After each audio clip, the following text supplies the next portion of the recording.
आज की हमारी कहानी एक ऐसे जापान देश की है जहां विशालकाय काइजू नामक क्रिएचर्स कभी भी सामने आ जाते हैं, जो कि इंसानियत के बहुत बड़े दुश्मन थे। पर इसके बावजूद यहाँ के वासी बिना कोई डर और हिचक के आज तक अपनी आम जिंदगी को जीते आ रहे हैं, क्योंकि डिफेंस फोर्स नाम की एक फोर्स अपनी जान पर खेलकर लोगों की सुरक्षा करती है। ऐसे ही एक दिन योकोहामा शहर में 60 मीटर का विशालकाय काइजू देखा गया था, जिसका फोर्टीट्यूड 3.5 था, जो कि काइजू कितना ताकतवर है इस चीज को दर्शाता है। पूरे शहर को काइजू अलर्ट पर लगा दिया जाता है और उस जगह को लोगों को सेफ जगह पहुंचा के जल्द से जल्द खाली करने की कोशिश की जा रही थी। इस काइजू का शरीर बहुत ही बड़ा और ताकतवर था, जिसके ऊपर मिसाइल्स का हमला भी बेकार दिखाई पड़ रहा था। तब 3rd डिवीजन के डिफेंस फोर्स ऑफिसर वहाँ आते हैं, जो कि अपने काम में काफी स्किलफुल थे। उनके हथियार भी ताकतवर थे, जो उस काइजू के शरीर को चीर देते हैं। उनमें से एक का वेपन जाइंट काइजू के कोर को तबाह कर देता है, जिससे वो फटकर चारों ओर फैल गया था। अब इसके बाद हमें हमारा मेन प्रोटैगनिस्ट काफका हिबिनो को दिखाया जाता है, जो कि बर्गर खा रहा था। हमारा हीरो एक सफाई वाला है, जिनका काम खत्म हुए काइजू के टुकड़ों को शहर से साफ करना है। शहर के सभी लोग 3rd डिवीजन की जीत की खुशियां मना रहे थे, यहाँ तक कि इस न्यूज को नेशनल टीवी पर ब्रॉडकास्ट किया जा रहा था। उसी वक्त काफका भी वहाँ से गुजर रहा था। तभी वो एक नाम सुनकर वहीं ठहर जाता है। वो नाम कैप्टन मीना था, जिसने उस विशालकाय काइजू को मार गिराया था। खैर, काफका और उसकी टीम अपने काम पे लग पड़ती है, यानी कि शहर की सफाई करना। लोग इनके काम को बड़े हल्के में लेते हैं, पर इनका काम भी काइजू के खिलाफ एक दूसरी जंग से कम नहीं। सावधानी ना रखी जाए तो लोग इसमें भी घायल होते हैं, और साथ ही उनका ये काम कितना बड़ा होता है, फिर भी उनके काम की कोई अहमियत नहीं। सारा क्रेडिट डिफेंस फोर्स ले जाती है। काफका को पता चला है कि आज उसे इंटेस्टाइन का काम करना होगा, और इस काम से तो हर कोई दूर भागना चाहता है, क्योंकि इंटेस्टाइन की सफाई के दौरान उनका सामना टट्टी से हो जाता है, जिसके बाद उनकी कई दिनों की भूख ही मर जाती है। ये काम भले ही उन्हें अच्छा पैसा, खाना और घर देता है, फिर भी काफका के लिए ये जॉब बुरी है। यही सब बातें काफका सोचने से अपने आप को रोकने की कोशिश कर रहा था। तभी वो टीवी पर कैप्टन मीना को देखता है। अब यहाँ हमें दो हैरान कर देने वाली बातें पता चलती हैं। पहला कि मीना 3rd डिवीजन की कैप्टन, वो पूरे देश में सबसे पॉपुलर कैप्टन है, और दूसरा कि काफका उसके बचपन का दोस्त था, जो उसके साथ डिफेंस फोर्स ज्वाइन करना चाहता था। लेकिन काफका यहाँ फंस गया है। वो अपने आप को समझाने की कोशिश करता है कि उसका काम भी अच्छा है। अब अगले दिन जब काफका अपनी जॉब पर जाता है, वहाँ उसकी मुलाकात रेनो नाम के एक बंदे से होती है, जिसने इस जॉब को आज ही पार्ट टाइम ज्वाइन किया है, और रेनो का भी मकसद डिफेंस फोर्स ज्वाइन करना है। काफका का एक दोस्त रेनो को बताता है कि काफका भी कभी डिफेंस फोर्स ज्वाइन करना चाहता था, लेकिन अब ये हार मान के यहाँ पड़ा है। रेनो काफका से उसकी हार मान लेने की वजह पूछता है। यहाँ काफका थोड़ा कूल बनते हुए बोलता है कि उसने अपनी पूरी कोशिश की थी, लेकिन ताकतवर से भी कोई ताकतवर होता है, इसीलिए उसने हार मान ली। और वो ये भी बोलता है कि एक दिन ये बात तुम भी समझ जाओगे। वो कहता है कि वो कभी समझ नहीं पाएगा, क्योंकि वो कभी हार नहीं मानता, और ये कहकर वो उस कमरे से चला जाता है। काफका सोच रहा था कि मेरा कोई भी जवाब मुझे लूजर दिखाने से बचा नहीं सकता था। क्या हार मान लेना इतना बुरा है? खैर, आज रेनो के पहले दिन पर उसे इंटेस्टाइन का काम दिया है, जो सुन काफका खुश हो रहा था। पर उसे भी यही काम दिया जाता है, जो कि ये बात काफका को बिल्कुल ठीक नहीं लगती। वो नखरे दिखाता है, लेकिन आखिर में वो मान जाता है। उनका बॉस बोलता है कि काफका थोड़े नखरे करता है, लेकिन हर काम वो अच्छा करता है। अगर वो डिफेंस फोर्स ज्वाइन कर पाता तो वहाँ भी वो अच्छा करता। उनकी ये बातें रेनो सुन रहा था। अब ब्रेक में हम देखते हैं कि इंटेस्टाइन का काम करने के बाद रेनो की हालत खराब हो गई है, जो देख काफका खुश हो रहा था, लेकिन उसकी भी हालत खराब थी। काफका रेनो को विटामिन पैक देता है, क्योंकि अब उसे खाना तो खाया नहीं जाएगा, साथ ही बदबू से बचने के लिए वो उसे नोज बंद करने को कहता है। अब इन्हें लगाने के बाद वो कैसा लगेगा, यही सोच के रेनो दूर भागे जा रहा था, लेकिन काफका उसे जबरदस्ती पहना ही देता है, जिसके बाद ये बदबूदार काम करते करते उन्हें शाम हो जाती है, और उनके साथी भी अपना काम खत्म करके घर जा चुके थे। तभी अचानक रेनो काफका के पास आता है। काफ्का को लगा कि रेनो उस जबरदस्ती का बदला लेने आया है, पर असल में तो वो उसे थैंक यू बोलना चाहता था, क्योंकि आज उसकी ही वजह से वो अपने पहले दिन को सह पाया। और वो काफ्का को बताता है कि डिफेंस फोर्स में अप्लाई करने की एज लिमिट को बढ़ाकर 32 कर दिया गया है। वो बोलता है कि वो कोई नहीं होता किसी के लाइफ के फैसले लेने वाला, लेकिन उसने काफ्का के चेहरे पे वो उदासी देखी थी जब उसने ये एक्सेप्ट किया था कि वो हार मान चुका है। लेकिन अगर वो गलत था तो काफ्का अपने काम को कंटिन्यू रख सकता है। काफ्का उसे थैंक्स कहता है, जिस पर रेनो शर्मा जाता है और बोलता है कि उसे उसकी घंटा पड़ी नहीं है। और तभी उनके पीछे से एक योजू बाहर निकलता है, जिसका खाना बनने से काफ्का ने रेनो को बचा लिया था। योजू वो काइजू होते हैं जो बड़े काइजू के अंदर से बाहर निकलते हैं। काफ्का रेनो को अपनी जान बचाकर भागने को कहता है और यहाँ जल्द से जल्द मदद लाने को कहता है। रेनो काफ्का को यहाँ अकेला छोड़ना नहीं चाहता था। काफ्का कहता है कि उसकी जान की कोई अहमियत नहीं, पर रेनो डिफेंस फोर्स ज्वाइन करना चाहता है और लोगों को बचाना चाहता है, जिसके लिए उसे जिंदा रहना होगा। काफ्का की बात मानकर रेनो वहाँ से चला जाता है और काफ्का उसका ध्यान भटका कर रेनो से दूर ले जा रहा था। वो किसी तरह एक बिल्डिंग में घुस जाता है और सामने की खिड़की तोड़कर बाहर निकल आता है। अब इसके बाद हमें काफ्का का पास्ट दिखाया जाता है, जिसमें एक बड़े काइजू ने उनके शहर को तबाह कर दिया था। इसमें मीना की बिल्ली भी मारी गई थी। वो दोनों एक साथ फैसला करते हैं कि वो डिफेंस फोर्स ज्वाइन करेंगे। काफ्का उसकी चिंता करता था। वो उसे डिफेंस फोर्स ज्वाइन करने से मना करता है, पर फिर वो चैलेंज करते हैं कि कौन बेहतर डिफेंस फोर्स ऑफिसर बनेगा। फिर वो दोनों एक साथ मिलकर सभी काइजूस का खात्मा कर देंगे। अब स्टोरी वापस प्रेजेंट में आती है। उस योजू ने उस बिल्डिंग को ही तोड़ दिया था। अब काफ्का सीधा उसका सामना करने का फैसला करता है, लेकिन वो एक पल उसके आगे टिक नहीं पाता। काफ्का आज उसका खाना बन ही गया था, लेकिन अचानक रेनो वहाँ आ गया था, जिसने काफ्का को बचा लिया था। वो बताता है कि जल्द यहाँ मदद भी आने वाली है। हम देखते हैं कि काफ्का का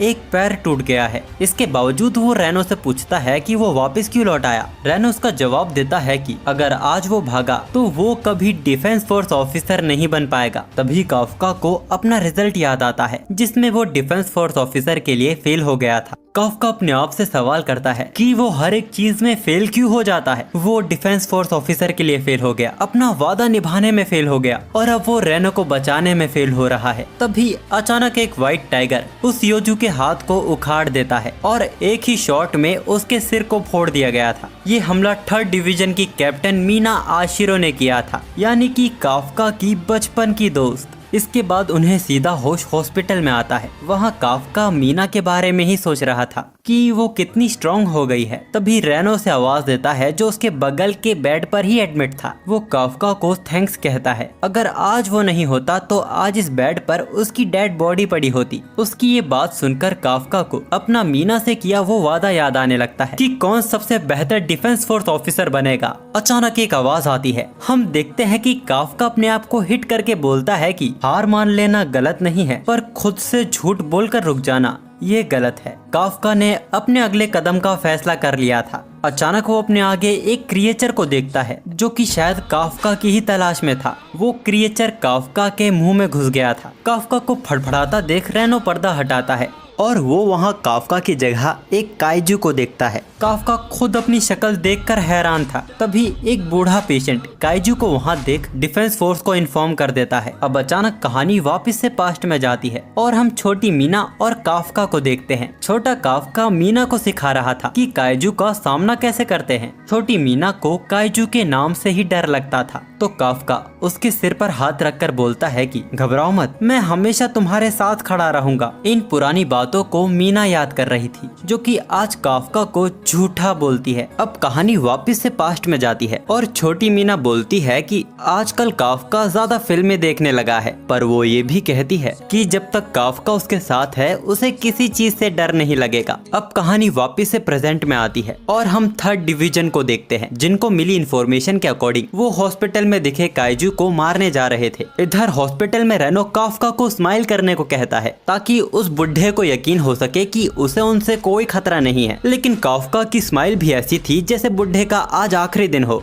वो बुढ़ा बेहोश हो जाता है। काफ्का उसकी मदद करने जाता है, लेकिन उसके टच करने से ही दीवार टूट जाती है। काफ्का की फट गई थी और हॉस्पिटल के बाकी पेशेंट भी उसे देख लेते हैं। अब डिफेंस फोर्स के आने से पहले काफ्का को यहाँ से भागना होगा। काफ्का खिड़की खोलता है, लेकिन खिड़की समेत वो पूरी दीवार खुल जाती है। यहाँ तक कि उसकी जंप भी नॉर्मल ह्यूमन से ज्यादा स्ट्रॉन्ग हो चुकी थी। काफ्का को रोना आ रहा था कि आखिर उसकी बॉडी के साथ क्या हो रहा है। दूसरी तरफ डिफेंस फोर्स को भी इन्फॉर्म कर दिया गया था कि काइजू हॉस्पिटल से भाग चुका है। यहाँ रेनो के मन में भी काफ्का को लेकर कई सवाल चल रहे थे। वो काफ्का से पूछने पीछे मुड़ता है तो वो देखता है कि काफ्का की बॉडी से अजीब अजीब क्रिएचर्स निकल रहे थे। एक क्रिएचर उसके मुंह से निकलता है जो जिंदा पक्षी खा गया था। अचानक काफ्का अपने आप ही ठीक हो जाता है, लेकिन अब उसे जोरों की लग गई थी और भागते भागते इसे कंट्रोल करना लगभग नामुमकिन है। इसीलिए काफ्का अपने निप्पल से इस प्रेशर को रिलीज कर देता है। अचानक काफ्का रुक जाता है। उसे रियलाइज हुआ कि अब वो मर्द नहीं रहा, यानी अब वो अपने बिस्तर के सपने को कभी पूरा नहीं कर पाएगा। रेनो उसे समझाता है कि इन सब बातों के लिए वक्त नहीं है, डिफेंस फोर्स आती ही होगी। काफ्का एक सवाल करता है, क्या वो अभी भी डिफेंस फोर्स ज्वाइन कर पाएगा? रेनो उसे मना कर देता है, बल्कि उसे देखते ही मार दिया जाएगा। उसकी बात सुनकर काफ्का गहरी सोच में डूब गया था। वो सोचता है कि अभी तो उसने वापस कोशिश करने का मन बनाया था, लेकिन अब तो वो मीना को अपनी शक्ल भी नहीं दिखा पाएगा। अचानक रेनो को एक बंद जगह दिखती है जिसके अंदर अगर वो चले गए तो उन्हें कोई ढूंढ नहीं पाएगा। पर अचानक काफ्का फिर रुक गया था। ये डिफेंस फोर्स की आवाज नहीं थी, बल्कि ये जमीन के अंदर से आ रही थी। अचानक एक जगह पर धमाका होता है। रेडार पर एक और काइजू का सिग्नल दिख रहा था। डिफेंस फोर्स की टीम दो हिस्सों में डिवाइड हो जाती है। इधर काफ्का को भी अपने आप पता चल गया था कि ये भी पिछले वाले की तरह एक योजू काइजू है। रेनो काफ्का को जल्दी छिपने को कहता है। हम देखते हैं कि जिस जगह धमाका हुआ था उस धमाके में एक बच्ची और उसकी माँ जिंदा बच गए हैं, पर उसकी माँ एक मलबे के नीचे दबी हुई है। वो बच्ची अपनी माँ को निकालने की कोशिश कर रही थी, पर वो लोग काइजू की नजर में आ गए थे। काइजू ऊपरी मलबे को तबाह कर देता है। उसकी माँ बार बार अपनी बच्ची को भागने को कह रही थी। उस काइजू ने भी उनको अपने मुंह में भर ही लिया था, पर तभी काफ्का अपने पंच से उसे मीलों दूर फेंक देता है। वो खुद अपनी ताकत देख हैरान था। काफ्का उस परिवार की मदद करने की कोशिश करता है, लेकिन वो बच्ची काफ्का को देख डर जाती है। काफ्का मुस्कुराकर फ्रेंडली होने की कोशिश करता है, पर उसका ये तरीका उस बच्ची को और भी डरा देता है। आखिर में रेनो ही उसे संभाल पाता है। रेनो उसे बताता है कि अभी उसकी माँ जिंदा है, पर हम देखते हैं कि उस हमले में वो योजू खत्म नहीं हुआ था। काफ्का उन सभी को पीछे हटने को कहता है, क्योंकि वो एक ही हमले में सब खत्म करने वाला था। वो अपनी बॉडी को चार्ज करता है और एक जोरदार पंच उस पर लैंड करता है। इस फोर्स से योजू की बॉडी ब्लास्ट कर गई थी। उसके टुकड़े पूरे शहर में फैल जाते हैं। वहाँ खून की बारिश होने लगती है। रेनो भी अब चिंतित हो गया था कि काफ्का आखिर क्या बन गया है। काफ्का रेनो को बच्ची की माँ को हॉस्पिटल पहुँचाने को कहता है, पर अभी भी वो बच्ची काफ्का को देखकर डर रही थी। काफ्का उसके पास आकर बोलता है कि वो यहाँ से जा रहा है, तो अब डरने की कोई जरूरत नहीं। जिसके बाद काफ्का वहाँ से जाने लगता है। तभी वो बच्ची काफ्का को आवाज देती है और उसे थैंक्स कहती है। उस बच्ची का थैंक्स काफ्का के अंदर एक नई उम्मीद को जगा देता है कि वो अभी भी मीना के बराबर खड़ा होकर उसके साथ हर काइजू का मुकाबला कर सकता है। हम देखते हैं कि काफ्का का काइजू रूप गायब होने लगा है। इसके बाद जब डिफेंस फोर्स यहाँ आती है तो वो योजू का ऐसा हाल देख हैरान थे। वो उस बच्ची से बात करने की कोशिश करते हैं, लेकिन हादसे की वजह से वो बहुत डरी हुई थी। मीना उससे वादा करती है कि वो हर एक काइजू का खात्मा कर देगी, और ये बात सुनकर वो लड़की थोड़ी दुखी हो जाती है, जो देख मीना भी हैरान थी। वो बच्ची मीना से प्रॉमिस लेती है कि मीना उस अच्छे काइजू को नहीं मारेगी। उस बच्ची की बातें मीना को चौंका देती है। खैर, इस हादसे को 3 महीने बीत चुके हैं और डिफेंस फोर्स अब तक उस हॉस्पिटल वाले काइजू को ढूंढने की कोशिश कर रही है, जिसको उन्होंने कोड नेम काइजू नंबर 8 दिया है। डिफेंस फोर्स की हिस्ट्री में ये पहली बार था जब कोई काइजू इतने वक्त तक डिफेंस फोर्स से बच पाया हो। इन 3 महीनों में रेनो और काफ्का का रिजल्ट भी आ चुका है। रेनो एग्जाम में पास हो गया था और अब वो काफ्का का रिजल्ट उसे देने जा रहा है, लेकिन काफ्का के रिजल्ट को लेके रेनो खुद भी टेंशन में था। वो काफ्का का रिजल्ट चेक करता है, जिसको देख वो स्माइल करता है। काफ्का के दोस्त भी समझ गए थे कि इस बार काफ्का ने एग्जाम पास कर लिया है। वो ये बात काफ्का को जाके बताता है, जो अपने काइजू रूप में लंच कर रहा था। रेनो उसको पीटकर अपना चेहरा ठीक करने को कहता है, पर अभी भी उसके दांत मॉन्स्टर जैसे ही रह गए थे। रेनो उस पे चिल्लाते हुए बोलता है कि किस तरह डिफेंस फोर्स पागलों की तरह उसे पूरे देश में ढूंढ रही है। हमें पता चलता है कि उस दिन ये लोग हॉस्पिटल वापस चले गए थे और सबके सामने ऐसे प्रिटेंड किया जैसे वो खुद भी काइजू से डर कर छिप गए थे। खैर, रेनो काफ्का को उसका रिजल्ट दिखाता है, पर जिसकी रेनो ने उम्मीद की थी, काफ्का अपने रिजल्ट को देखकर इतना खुश नहीं हुआ था। इसका कारण ये था कि काफ्का हमेशा सेकंड टेस्ट में फेल होता है। वैसे अभी एक बड़ा सवाल सामने खड़ा है, क्या काफ्का अपना सेकंड टेस्ट इसी काइजू की बॉडी में देने वाला है? काफ्का हाँ बोलता है और कहता है कि किसी को पता नहीं चलेगा, जबकि उसका मुंह वापस काइजू का हो गया था। तो दोस्तों, डिफेंस फोर्स को ज्वाइन करने के लिए कैंडिडेट्स को 3 तरह के एग्जाम्स को पास करना होता है, जिसमें सबसे पहले रिटन टेस्ट होता है और दूसरा एग्जाम फिजिकल टेस्ट का होता है, जिसको रेनो और काफ्का देने वाले हैं, और तीसरे और आखिरी टेस्ट के बारे में आपको आगे पता चलेगा। और हाँ, इस फिजिकल एग्जाम को देने के लिए पूरे जापान से सभी कैंडिडेट्स एग्जाम देने आते हैं। और क्योंकि काफ्का 32 साल का हो गया है, यानी डिफेंस फोर्स ज्वाइन करने का ये उसका आखिरी मौका है। रेनो कहता है कि उस फील्ड में हम दोनों राइवल्स होंगे, वहाँ वो उसकी मदद नहीं करेगा। काफ्का मुस्कुराता है और बोतल का ढक्कन खोलने लगता है, जो कि उससे खुलता नहीं है, जिस कारण वो काइजू बनकर उसे फोड़ देता है। रेनो ने अपने हाथ खड़े कर लिए थे, वो काफ्का को एग्जाम देने से मना कर रहा था। काफ्का उसके पैरों में गिरकर बोलता है कि वो एग्जाम तक अपने आप को संभाल लेगा, लेकिन रेनो यकीन नहीं करता और वहाँ से चला जाता है।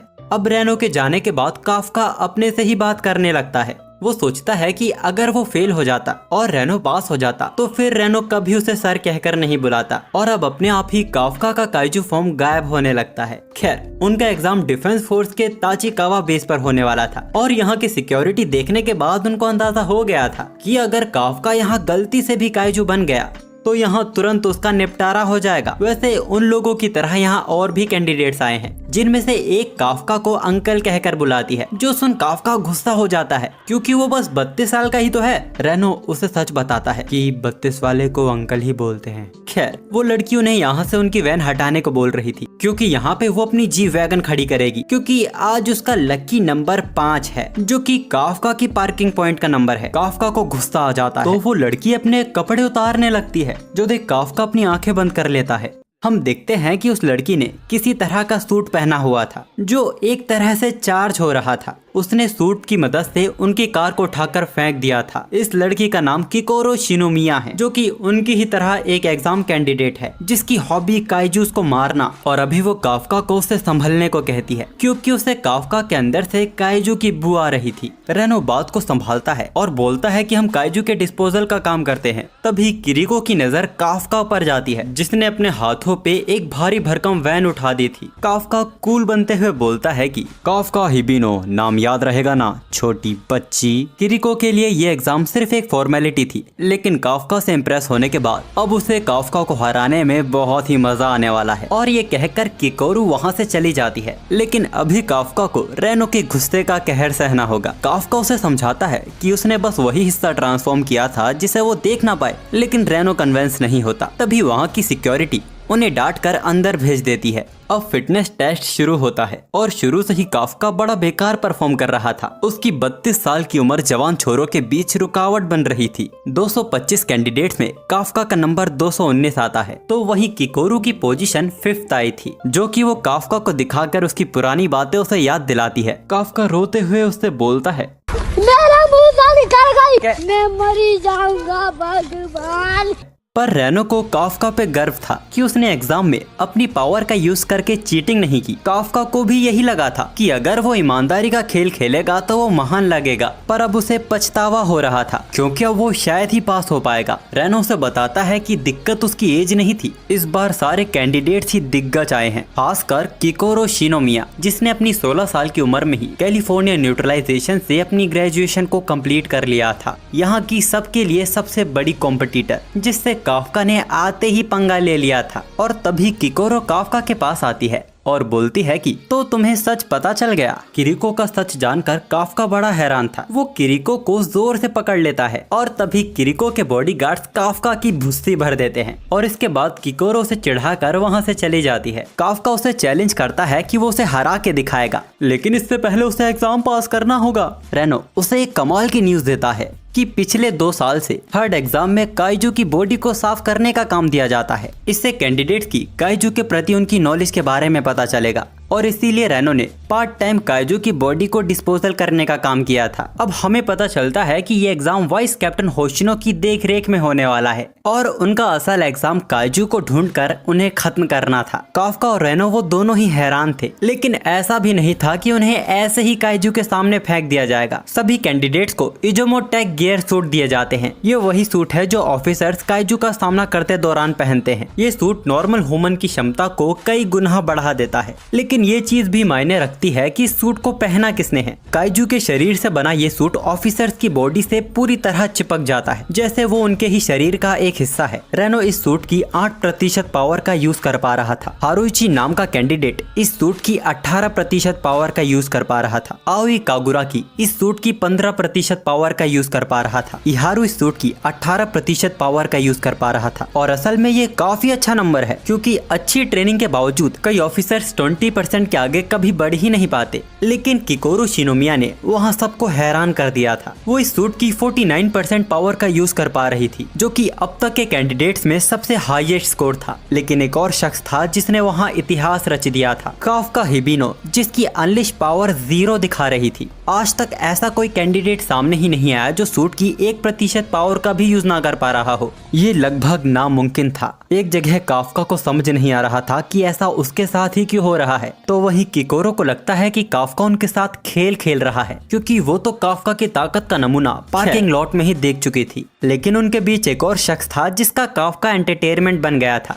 जिस फील्ड में इनका एग्जाम होने वाला है वहाँ एक बड़ा होंजू काइजू है और 36 योजू काइजू है। ये पिछले साल पकड़े गए वही काइजूस हैं जिन्होंने हाचीओची में 16 लोगों को मार दिया था। जाहिर सी बात है कि इस एग्जाम में इन लोगों की जान भी जा सकती है और इसीलिए सभी कैंडिडेट्स पर ड्रोन के जरिए नजर रखी जाएगी। और अगर ऐसा लगता है कि किसी कैंडिडेट की जान खतरे में है तो उनके सूट में मौजूद शील्ड को एक्टिवेट कर दिया जाएगा, लेकिन इसके साथ ही वो एग्जाम में फेल कर दिया जाएगा। पर किसी के चेहरे पर एक शिकन नहीं थी और वो सभी लोग फील्ड में कूद पड़ते हैं। किकोरो अपनी सूट की पावर का यूज करते हुए एक अलग ही अंदाज में 2 योजू को मार गिराया था। तो एक तरफ काफ्का जिसने किकोरो को हराने का चैलेंज दिया था, वो बिना सूट की पावर के गन तक को उठा नहीं पा रहा था। तभी सभी कैंडिडेट्स के बीच ही अनाउंस किया जाता है कि इस एग्जाम को 3rd डिवीजन की कैप्टन मीना भी देखने आई है। और एक गुप्त बात मैं आपको बताना चाहता हूँ कि मीना कैंडिडेट्स में काफ्का का नाम देखने के बाद ही यहाँ आई है। काफ्का को मीना से किया वो वादा याद आता है। काफ्का शांत दिमाग से सोचने लगता है। उसने रियलाइज किया कि हर मोमेंट पे नजर रखने के लिए इतने ड्रोन का यूज तो नहीं किया जाना चाहिए।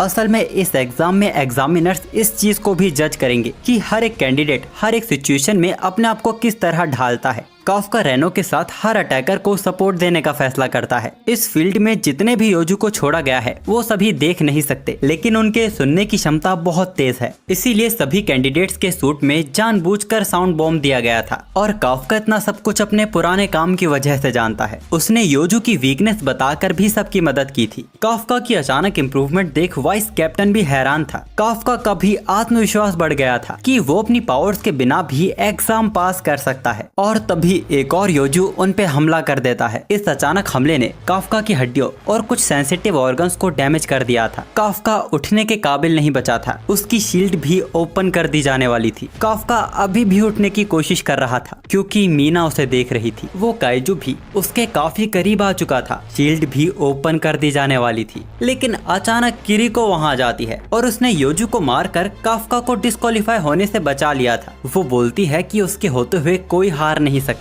और काफ्का को चढ़ाने के बाद वो सीधा होंजू की तरफ जा रही थी। मैं आपको बता दूं कि गियर सूट वेपन्स की क्षमता को भी बढ़ा देता है, इसीलिए किकोरू सभी काइजूस को आसानी से मार पा रही थी। अब इधर क्योंकि काफ्का का पैर टूट चुका था तो अब टेस्ट में उसका कंटिन्यू रखना लगभग नामुमकिन था। उसे गिव अप करने की एडवाइस दी जाती है, लेकिन काफ्का का जुनून उसे हार मानने नहीं दे रहा था। उसकी ह्यूमन स्पिरिट सूट की अनलिश पावर को 0.0% बढ़ा देती है। वो अपने पैरों पे वापस खड़ा हो गया था। शायद सूट की वजह से वाइस कैप्टन भी उसे कंटिन्यू रखने की परमिशन दे देते हैं। काफ्का रेनो को उसकी परवाह न करते हुए आगे बढ़ने को कहता है, जैसा उसने एग्जाम से पहले कहा भी था। लेकिन रेनो उसके साथ खड़ा है। काफ्का भी रेनो की जिद को अच्छे से जानता था। वो काफ्का को अपनी पीठ पे बैठाकर भागने लगता है, जो देख वाइस कैप्टन होशिनो की हंसी रुकने का नाम ही नहीं ले रही थी और अब रेनो को भी थोड़ी शर्म आने लगी थी। वो अपनी सूट की पावर का यूज करके और भी तेज भागने लगता है। वहीं दूसरी तरफ किकोरो शिनोमिया सभी योजूस को खत्म करने के बाद सबसे पहले होंजू पे एक ग्रेनेड फेंकती है, जिसके दर्द से वो चिल्लाने लगा था। इस मौके का फायदा उठा के किकोरो उसके मुंह पे खड़ी हो जाती है और एक यूनिक बुलेट से उसके मुंह में एक ताकतवर हमला करती है। उस होंजू की मौत हो चुकी थी और एग्जाम भी खत्म हो चुका था। सभी ड्रोन्स को वापस बुलाकर घायलों के लिए मेडिकल टीम भेजी जाती है। किकोरो की इस परफॉर्मेंस ने मीना तक का ध्यान खींच लिया था और ये पहली बार था जब एग्जाम इतनी जल्दी खत्म हुआ हो और कोई भी एग्जाम में बाहर ना हुआ हो। आखिर डायरेक्टर की बेटी से और एक्सपेक्ट भी क्या किया जा सकता है। अपने पापा के सामने अपने आप को साबित करने के बाद वो चौथी बार काफ्का का मजाक उड़ाने जा रही थी। लेकिन हम किकोरू के पीछे एक और काइजू को देखते हैं जिसने किकोरू के दिल पर शूट कर दिया था। अचानक मरे हुए योजू वापस जिंदा होने लगते हैं और उनका रंग भी अचानक चेंज हो गया था। काफ्का को भी एक स्ट्रॉन्ग काइजू की प्रेजेंस फील हो रही थी। हम देखते हैं कि अपने सूट की पूरी ताकत लगा के किकोरू ने अपने दिल को बचा लिया था और काइजू की बॉडी से बना ये सूट उसकी चोट को भी हील करने लगता है। किकोरू ने उस काइजू को भी हैरान कर दिया था कि उसके हमले के बाद भी वो जिंदा है। किकोरू भी हैरान थी कि ये काइजू इंसानों जैसे बात कर सकता है, यहाँ तक कि उसकी सोच भी इंसानों जैसी थी। उसने किकोरू के शरीर को छन्नी कर दिया था। डिपार्टमेंट भी हैरान था कि मरे हुए काइजू वापस जिंदा कैसे हो सकते हैं। साइंटिस्ट बताती है कि जिंदा हुए होंजू का फोर्टीट्यूड 6.4 दिखा रहा है, मतलब कि इसको हराने के लिए पूरा डिफेंस फोर्स लगेगा। वो अनजान काइजू वापस धुएं में गायब हो जाता है। अब हम देखते हैं कि उस होंजू का रूप बिल्कुल ही बदल गया है। वाइस कैप्टन होशिनो अच्छे से जानते थे कि थर्ड डिवीजन में सिर्फ 2 लोग ही इसको हरा सकते हैं। पहले तो कैप्टन मीना और दूसरे वो खुद। किकोरू अपनी इंजरीज को हील करते हुए उठने की कोशिश कर रही थी, लेकिन वो होंजू उसे दीवार में दे मारता है। इसमें वो बुरी तरह घायल हो चुकी थी, लेकिन वो हार नहीं मानती क्योंकि किकोरू को अपने फादर के लिए परफेक्ट बनना है। किकोरू शिनोमिया हमेशा से टॉपर थी। अक्सर हर कोई उसकी तारीफ करता था, लेकिन उसे वो कभी नहीं मिला जो सबके पास था। किकोरू के फादर ने कभी उसे अप्रिशिएट नहीं किया। वो अपनी बेटी को परफेक्ट चाहते थे, जो अपनी मरी हुई माँ और इस देश के लिए कुछ कर सके। इन बातों को याद कर किकोरू एक बार फिर खड़ी होती है, लेकिन उसकी लाख कोशिशें करने के बावजूद वो उसके सामने एक पल नहीं टिक पा रही थी, बल्कि उसका एक हाथ बुरी तरह टूट गया था। वो होंजू अपने सिंग को बड़ा करके अपने ताकतवर हमले के लिए बॉडी को चार्ज कर रहा था। कैप्टन मीना और वाइस कैप्टन होशिनो अभी भी फील्ड से बहुत दूर थे। किकोरू भी अपनी हार को एक्सेप्ट कर चुकी थी। उस होंजू ने भी किकोरू पे अटैक कर दिया था और तभी किकोरू अपने सामने काफ्का को देखती है। उस हमले ने वहाँ के बहुत बड़े हिस्से को तबाह कर दिया था, लेकिन काफ्का की पावर के चलते वो दोनों बच जाते हैं। हमें पता चलता है कि जैसे ही काफ्का को किकोरू के बारे में पता चला था कि वो होंजू से अकेले लड़ रही है, वो तुरंत उसे बचाने के लिए गायब हो गया था। इधर किकोरू भी कंफ्यूज थी कि काफ्का एक काइजू है। काफ्का उसकी ओर देखता है और किकोरू से विनती करने लगता है कि वो ये बात किसी को ना बताए। तभी वो होंजू फिर से एनर्जी ब्लास्ट करता है, लेकिन काफ्का ने अपने हाथ से ही उस हमले को डिफ्लेक्ट कर दिया था और अब वो वापस अपनी बॉडी को चार्ज करने लगता है। इधर मॉनिटर में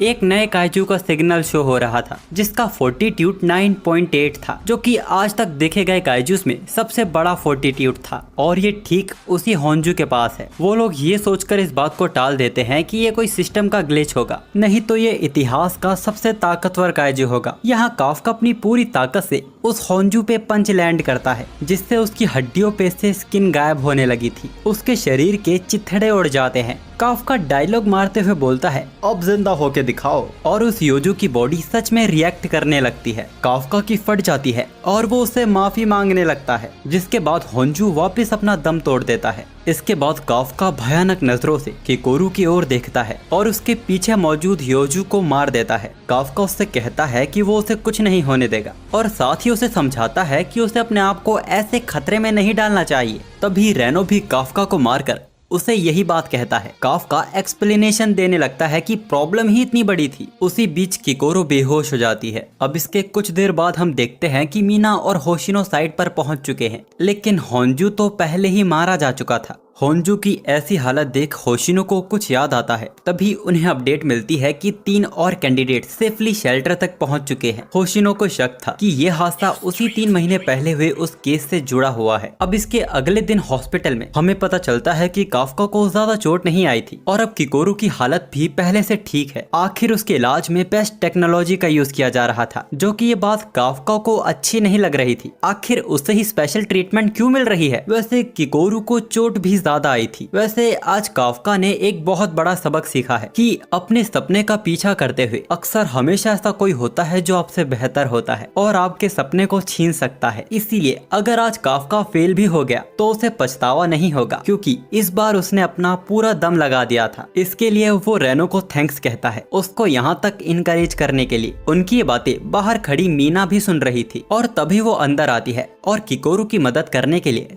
थैंक्स बोलती है। काफका उससे बात करना चाहता था, लेकिन उसने फैसला लिया है कि वो मीना से तभी बात करेगा जब उसके शरीर पर डिफेंस फोर्स की वर्दी होगी। दूसरी तरफ किकोरू अपने फादर से माफी मांग रही थी, क्योंकि इस बार वो परफेक्ट नहीं थी। तभी वहाँ वाइस कैप्टन होशिनो उससे मिलने आते हैं, जो उसे उस होंजू को मारने के लिए थैंक्स बोलने आए थे। ये सुन किकोरू का मन उदास हो जाता है, क्योंकि सच तो कुछ और ही था। उसके चेहरे की मायूसी देख कैप्टन होशिनो उससे पूछते हैं, क्या ऐसा नहीं हुआ था? किकोरू बोलती है कि उसने ही उस होंजू को खत्म किया था। वैसे आज का डरा देने वाला ये हादसा टीवी पर भी ब्रॉडकास्ट हो रहा था, जिसको वो अनजान काइजू भी पब्लिक टॉयलेट में सुन रहा था। वो हैरान था कि उसके इतने ताकतवर होंजू को किसने मारा होगा। अचानक उसका फोन रिंग होने लगता है। ये उसके साथियों का कॉल था, जो उसे जल्दी बाहर आने को कह रहे थे। ये काइजू अपने शरीर को इंसानी रूप में बना लेता है और उसके साथी काफका के ही पुराने दोस्त थे, जो इस काइजू की असलियत से अनजान हैं। अब इसके आगे कुछ महीनों तक काफका और रेनो अपने काम पर वापस लौट आए थे और रिजल्ट का वेट कर रहे थे,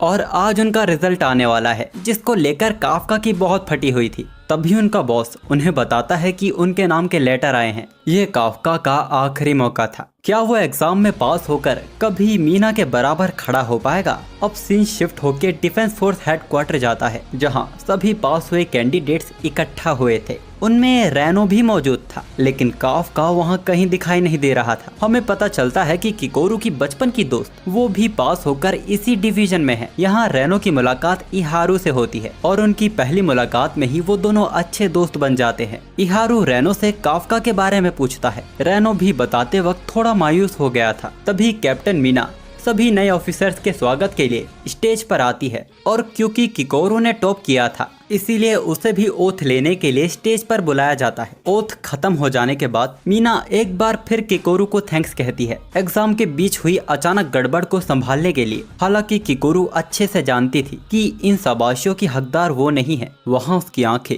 काफका को ही ढूंढ रही थी, और तभी रूम में नटखट काफका घुसता है, जिसको देख किकोरू शर्माने लगती है। वहाँ कई लोग काफका को देख हैरान थे। असल में काफका एग्जाम में फेल भी हो गया था, जिस पर मीना भी कुछ बोलने वाली थी, पर तभी होशिनो कहता है कि वो उसे अपनी डिवीजन में रखेगा। ये जाहिर था कि काफका के मार्क्स उसे किसी भी तरह पास नहीं करवा सकते थे, लेकिन एग्जाम के दौरान अपने पॉइंट्स के बारे में ना सोचना और दूसरों को सपोर्ट देना, यहाँ तक कि काइजू की वीकनेस का पता लगाना, ये सभी एक बड़ी वजह थी काफका को एक और मौका देना। और साथ ही वो लोंडा बड़ा फनी है, तो काफका को फुल ऑफिसर बनाने से पहले उसे ट्रेनिंग देकर आजमाया जाएगा, और इसीलिए काफका को ओथ सेरेमनी से बाहर रखा गया था। पर इसके बावजूद कई लोग यहाँ काफका को देख खुश थे। अब सेरेमनी को एंड करते हुए मीना एंडिंग स्पीच देती है। सबसे पहले वो सभी को कॉन्ग्रेचुलेट करती है इस मुश्किल एग्जाम को पास करने के लिए, लेकिन अब इससे आगे मुश्किलें और भी बढ़ने वाली हैं। इन कुछ सालों में काइजू की तादाद और उनकी ताकत बढ़ती देखी गई है। कुछ केसेस में मरे हुए काइजू वापस जिंदा होते देखे गए हैं। जाहिर सी बात थी कि उनके आगे का सफर बहुत मुश्किल होने वाला है, जिसमें कई लोग अपनी जान भी गंवाएंगे। पर इसके बावजूद मीना चाहती है कि वो सब उस पर भरोसा करे। वो ढाल बनकर सबकी रक्षा करेगी। काफका मीना का नाम लेकर चिल्लाता है कि वो हमेशा उसके साथ खड़ा है। सभी लोग काफका को ही देखे जा रहे थे। काफका ने गलती से इतनी जोर से बोल दिया था,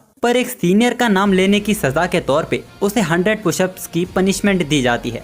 ये देख होशिनो अपनी हंसी रोक ही नहीं पा रहा था। वो मीना से बोलता है कि उसने काफका को कम सजा दी है, पर तभी वो मीना को मुस्कुराते हुए देखता है। वैसे हमें होशिनो के काफका को यहाँ रखने के असली कारण के बारे में भी पता चलता है। असल में जब मरे हुए काइजू वापस जिंदा होने लगे थे तो उनमें एक ऐसा भी काइजू मौजूद था जिसका फोर्टीट्यूड 9.8 था, जिसको उस वक्त उन्होंने इग्नोर कर दिया था। पर वहाँ एक और कोई ऐसा था जिसके अचानक वाइटल ऑर्गन्स दिखना बंद हो गए थे। इसके साथ ही काफका काफी मिस्टीरियस है। वो पहला ऐसा कोई था जिसके सूट का एम्पलीट्यूड 0 दिखा रहा था। होशिनो को शक है कि कोई सच उसके सामने है पर उससे छिपा हुआ है। अब काफका के पुशअप्स कंप्लीट हो जाने के बाद किकोरू उसे उसके साथ चलने को कहती है। इहारू उसके मजे लेते हुए पूछता है कि क्या तुम उसे प्रपोज करने वाली हो, जिस पर किकोरू गुस्सा हो जाती है और काफका को पीट कर उसे अपने साथ ले आती है। जिसके बाद काफका हॉस्पिटल से लेके अब तक की उसे सारी कहानी बता देता है। किकोरू यकीन नहीं कर पा रही थी, आखिर कोई भूखे होने पे काइजू कैसे खा सकता है। काफका को लगता है कि उसे ये बात डिफेंस फोर्स को बता देनी चाहिए, शायद वो कोई उसका इलाज ढूंढ सके।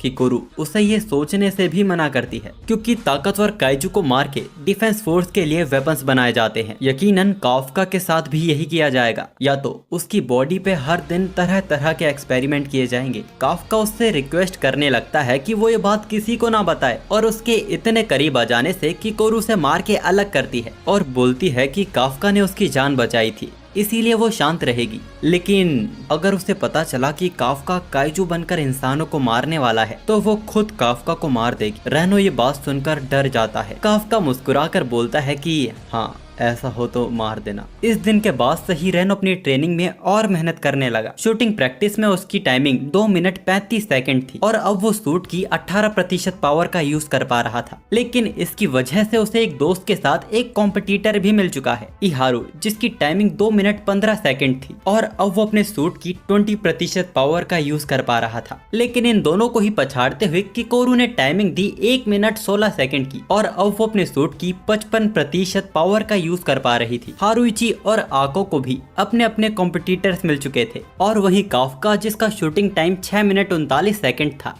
और अब अपने सूट की 1% पावर का यूज कर पा रहा था, वो इतना ही करके सबसे ज्यादा खुश हो रहा था। वाइस कैप्टन उसे बताते हैं कि अगर ऐसा ही चलता रहा तो काफका को 3 महीनों में बाहर का रास्ता दिखा दिया जाएगा। और आज की ट्रेनिंग को खत्म करते हुए वो सभी को फील्ड के 15 चक्कर लगाने को कहता है। अब ट्रेनिंग के बाद सभी लोग हॉट वाटर बाथ लेने आए थे, जहाँ इहारू अपने मसल्स रेनो को शो ऑफ कर रहा था और तभी काफका सभी को अपने मसल्स दिखाता है, जो देख रेनो और इहारू हैरान हो गए थे। लेकिन काफका अपनी सांस को रोककर अपनी तोंद को छिपाने की कोशिश कर रहा था, जिसमें वो बेचारा नाकामयाब हो जाता है और एक मजाक बन जाता है। लेकिन तभी बात लेने आको वहां आता है, जिसकी बॉडी देख सभी लोग शर्म से पानी में कूद पड़ते हैं। वहीं दूसरी तरफ किकोरू भी अपने दोस्तों के साथ बात लेने आई थी, पर वहाँ पहले से ही मीना मौजूद थी। मीना उन्हें अंदर आने को कहती है। वो वैसे भी बाल सुखा के वहाँ से जाने वाली थी। किकोरू यहाँ मीना की बॉडी मसल्स को नोटिस करती है, जो कि बिल्कुल सही मात्रा में थी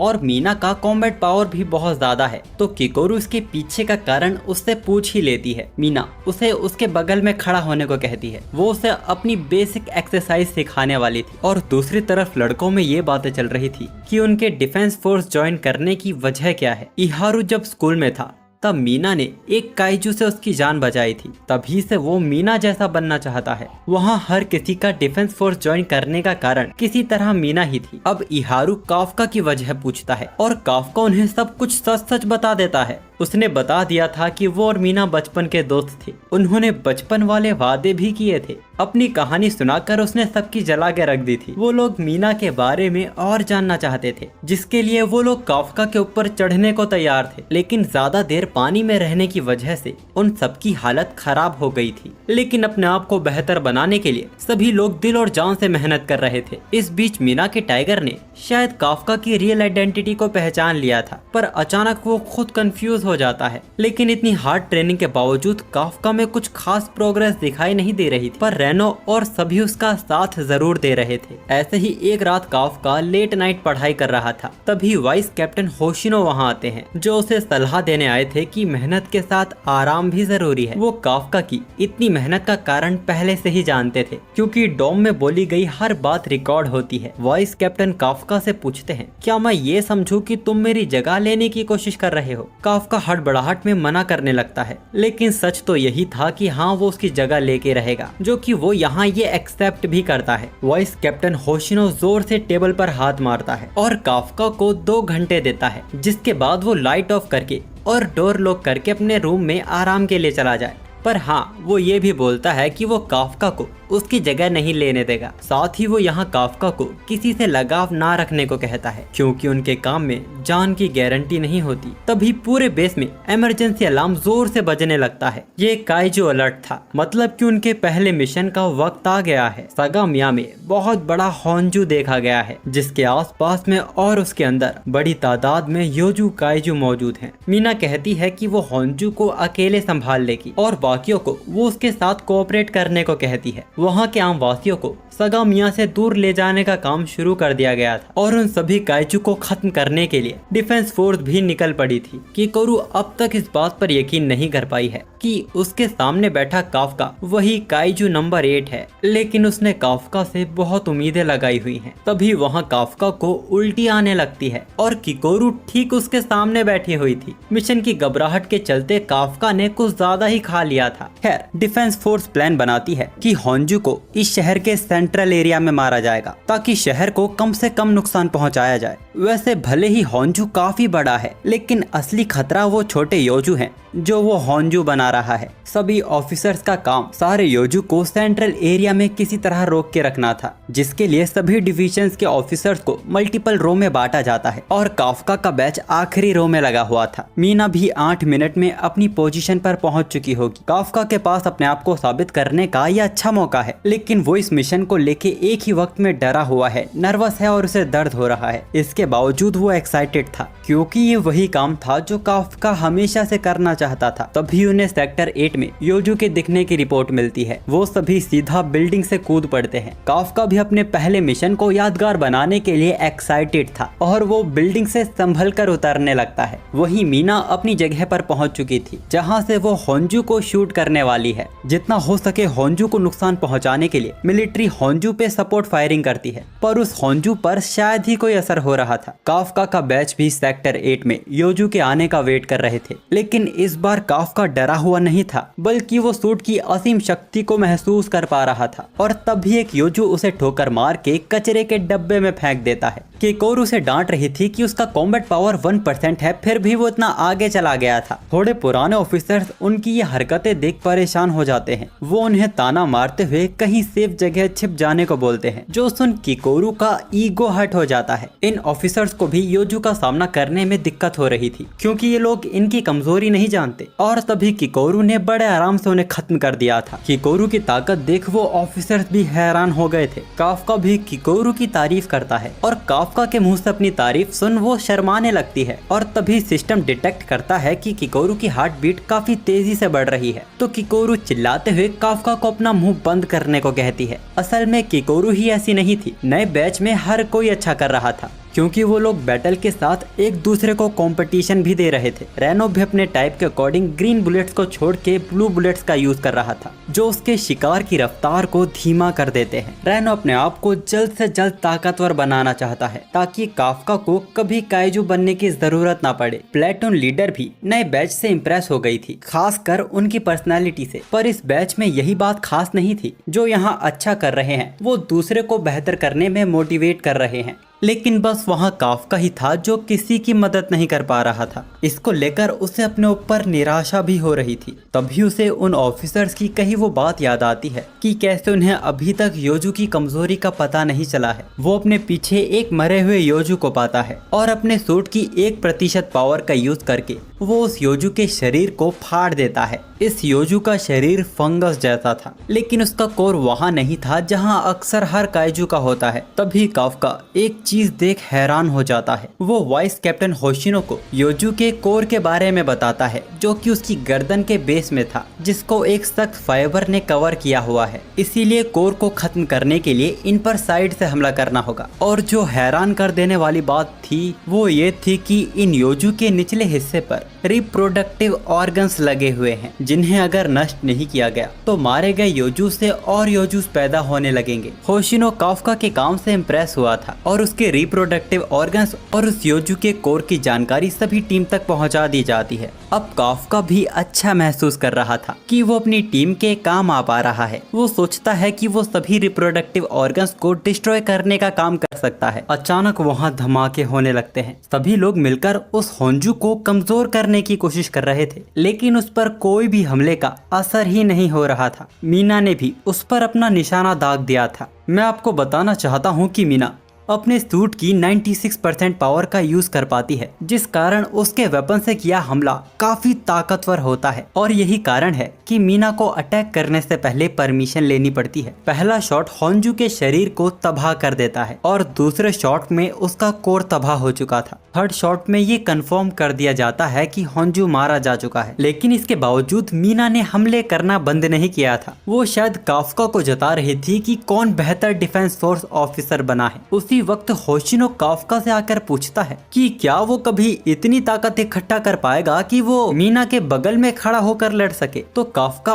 उल्टा उनसे पूछता है कि क्या वो खुद ऐसा कुछ कर सकते हैं, जिस पर होशिनो शान से मना कर देता है। लॉन्ग रेंज में या तो बड़े काइजू के मामले में होशिनो की कॉम्बैट पावर कुछ खास नहीं है, लेकिन जब बात छोटे या तो मीडियम साइज के काइजू की आती है तो उससे बेहतर यहाँ और कोई भी नहीं। वो हिला भी नहीं था, फिर भी उसने होंजू के टुकड़े करके जमीन पर बिखेर दिया था। वाइस कैप्टन होशिनो, जिनका स्पेशल वेपन 2 छोटी कटाना है। वैसे वो विशालकाय होंजू मारा जा चुका है, लेकिन लड़ाई अभी तक खत्म नहीं हुई है। उस होंजू के अंदर पल रहे अनगिनत योजूस अब तेजी से बाहर आ रहे हैं। अब तक सभी नए ऑफिसर थक चुके हैं, उनकी कॉम्बैट पावर काफी कमजोर हो चुकी है। वाइस कैप्टन होशिनो हमें बताते हैं कि ज्यादातर ऑफिसर्स अपना पूरा करियर 20% कॉम्बैट पावर में ही निकाल देते हैं। सिर्फ किकोरू ही ऐसी थी जिसने आते ही इस लिमिट को तोड़ दिया था, लेकिन होशिनो को रेनो के अंदर भी पोटेंशियल दिखता है। दूसरी तरफ हम रेनो और इहारू को एक साथ देखते हैं। वो दोनों सेक्टर फॉक्स स्लॉट की ओर जा रहे थे, क्योंकि एक रिपोर्ट मिली है कि वहाँ एक नया काइजू देखा गया है। लेकिन जब वो दोनों वहाँ पहुँचते हैं तो उनसे पहले वहाँ एक सफाई कर्मचारी मौजूद था। वो लोग नहीं जानते कि ये यहाँ क्या कर रहा है, पर हम जानते हैं कि ये मरे हुए योजूस के अंदर रिप्रोडक्टिव ऑर्गन्स को ढूंढ रहा है। वो हैरान था कि सभी रिप्रोडक्टिव ऑर्गन्स को ढूंढकर तबाह कर दिया गया है। इहारू भड़क जाता है और उसे यहाँ से एक सेफ जगह जाने को बोलता है, लेकिन वो आदमी इहारू के ऊपर फिंगर पॉइंट करता है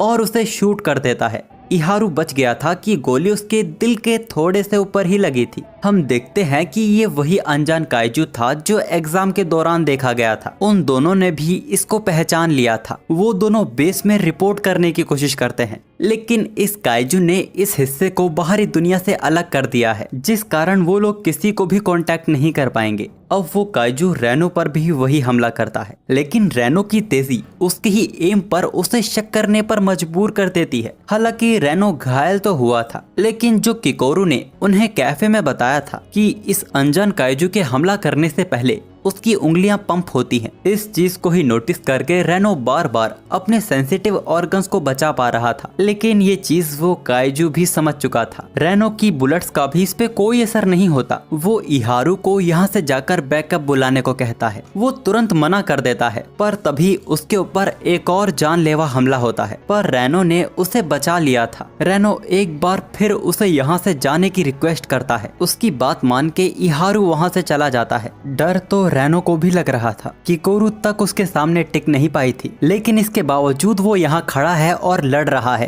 क्योंकि उसे काफ्का जैसा डिफेंस फोर्स ऑफिसर बनना है जो अपनी जान की परवाह किए बिना अपने साथियों की जान बचाते हैं। दूसरी तरफ इहारू भागते भागते गिर जाता है। असल में वो गहरी सोच में डूबा हुआ था। वो रेनो जो अपने सूट की 8% पावर का ही यूज कर पाता था, आज वो बढ़कर 18 हो चुकी है, जबकि वो पिछले 2 हफ्तों से 20 पर ही अटका हुआ है। वाइस कैप्टन होशिनो ने उन्हें बताया था कि ज्यादातर ऑफिसर्स अपने पूरे करियर में सूट की सिर्फ 20 से 30% पावर का ही यूज कर पाते हैं, लेकिन इसको ब्रेक करने की क्षमता हर किसी में होती है। इहारू सोचता है कि जब से उसने डिफेंस फोर्स ज्वाइन करने का सपना देखा था, तब से हर एक दिन वो अपने आप को ताकतवर बनाने को पुश करता आ रहा है, लेकिन रेनो ने ऐसे उसे सरपास कर दिया जैसे कोई बड़ी बात ही ना हो। वहाँ दूसरी तरफ उस काइजू को भी एहसास हो गया था कि रेनो पर उसके आम हमले काम नहीं करेंगे, इसीलिए वो अपने 2 और हाथों को बाहर निकाल लेता है और इस बार उसने अपनी सभी फिंगर्स को एक साथ पंप किया था। लेकिन वो हमला रेनो को लग पाता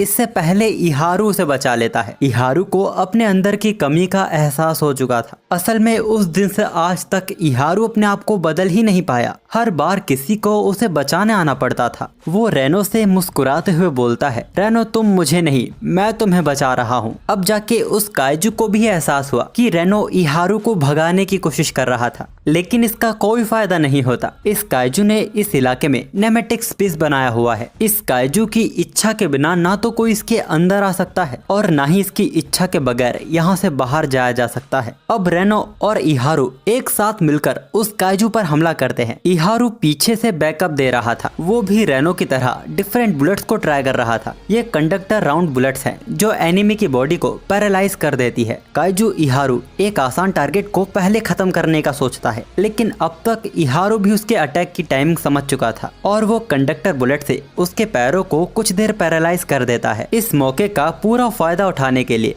रेनो अपनी कॉम्बैट पावर की लिमिट को तोड़ने की पूरी कोशिश कर रहा था। काइजू के शरीर के हिस्से इधर उधर बिखरने लगते हैं, लेकिन धुआं हटने के बाद हमें पता चलता है कि उस काइजू ने अपने सामने मरे हुए योजू के ढेर को इकट्ठा कर दिया था। वो अचानक बाहर निकलता है और रेनो के शरीर को छन्नी कर देता है। दूसरी तरफ फोर्स को भी रियलाइज हो चुका था कि कुछ देर से रेनो और इहारू से कांटेक्ट नहीं हो पा रहा है। काफका को उनकी चिंता हो रही थी। तभी वो एक मरे हुए योजू की बॉडी को रिएक्ट करते हुए देखता है। काफका और किकोरू दोनों ही समझ चुके थे कि किसकी वापसी हुई है। दूसरी तरफ रेनो लगभग अपनी कॉन्शियसनेस खो ही बैठा था, लेकिन वो अभी भी अपने बहते खून को रोकने की कोशिश करता है और फिर खड़ा होने की कोशिश कर रहा था। इहारू की कंडक्टर राउंड्स भी अब बेअसर थी, जिसके बाद वो इहारू के हाथों और पैरों को डैमेज कर देता है और रेनो जितना उठने की कोशिश कर रहा था वो काइजू से उतना ही तड़पा रहा था। इहारू को अपने पे गुस्सा आ रहा था कि उसका साथी उसके ही सामने मारा जा रहा है और वो कुछ भी नहीं कर पा रहा। वो मान चुका था कि रेनो उससे ज्यादा स्ट्रांग है और शायद एक दिन वो कैप्टन भी बन जाएगा, इसीलिए वो नहीं चाहता कि रेनो का अंत ऐसे हो। वो गन उठाकर काइजू पे हमला करता है, लेकिन उस गन की बुलेट खत्म हो चुकी थी। सब कुछ खत्म हो चुका था। उस काइजू ने वापस अपनी फिंगर पॉइंट कर ली थी। इहारू गॉड या एविल जो भी सुप्रीम बीइंग सच में मौजूद है, वो उससे अपने दोस्त की जान की भीख मांग रहा था।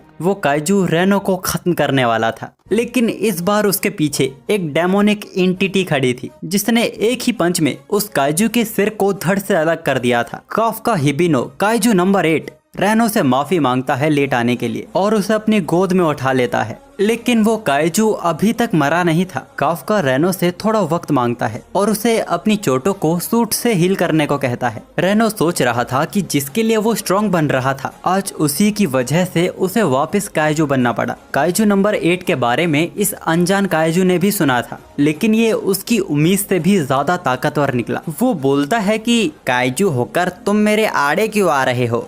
खैर, तुम्हें इसकी सजा मिलेगी। तुम्हारे शरीर को मैं खिलौने की तरह रखूंगा। जिसके अगले ही सेकंड काफका के राइट साइड होल हो जाता है। वो काफका के खिलाफ अपनी पूरी ताकत का इस्तेमाल कर रहा था। इहारू हैरान था कि वो अनजान काइजू अब तक बस उनके साथ खेल रहा था। रेनो काफका को भागने को कहता है, तो वही हम काफका की आंखों में गुस्सा साफ देख पा रहे थे। क्या ये वही चीज है जिससे तुम इन्हें टॉर्चर कर रहे थे? काफका ने उसके इतने ताकतवर हमले को सिर्फ अपनी चीख से रोक दिया था। काफका उसके करीब आकर उस पे मल्टीपल पंचेस मारता है, जिससे बचने के लिए वो अनजान काइजू एक बार फिर अपने सामने लाशों का ढेर खड़ा कर देता है और अपनी बॉडी को जल्दी हील करने लगता है। पर काफका ने उस ढेर को ही फाड़ दिया था। उसको संभलने का एक मौका नहीं मिल पा रहा था। उसके शरीर से बना कवच भी फट जाता है और अपने आप को इतनी जल्दी रिजनरेट करना उसके लिए नामुमकिन था। वो लड़ाई से पीछे हटना चाहता था, लेकिन काफका उसे मौका तो दे। काफका उसके कोर पर अल्टीमेट पंच मारता है, जिससे वो काफी दूर जाके गिरा था, लेकिन वो उस हमले को कुछ हद तक सह गया था। पर अब उसका कोर पूरी तरह एक्सपोज हो गया है। अब काफका उसे खत्म करने वाला था, पर ऐसा होने से पहले वो लोग डिफेंस फोर्स की नजर में आ जाते हैं। इतनी पिटाई की वजह से उस अनजान काइजू का नेमेटिक स्पेस टूट गया था। दूसरी तरफ हम किकोरू को देखते हैं, जो काफका को ही ढूंढ रही थी। वो चिंता में थी कि कहीं काफ्का डिफेंस फोर्स की नजरों में ना आ जाए। और तभी सभी को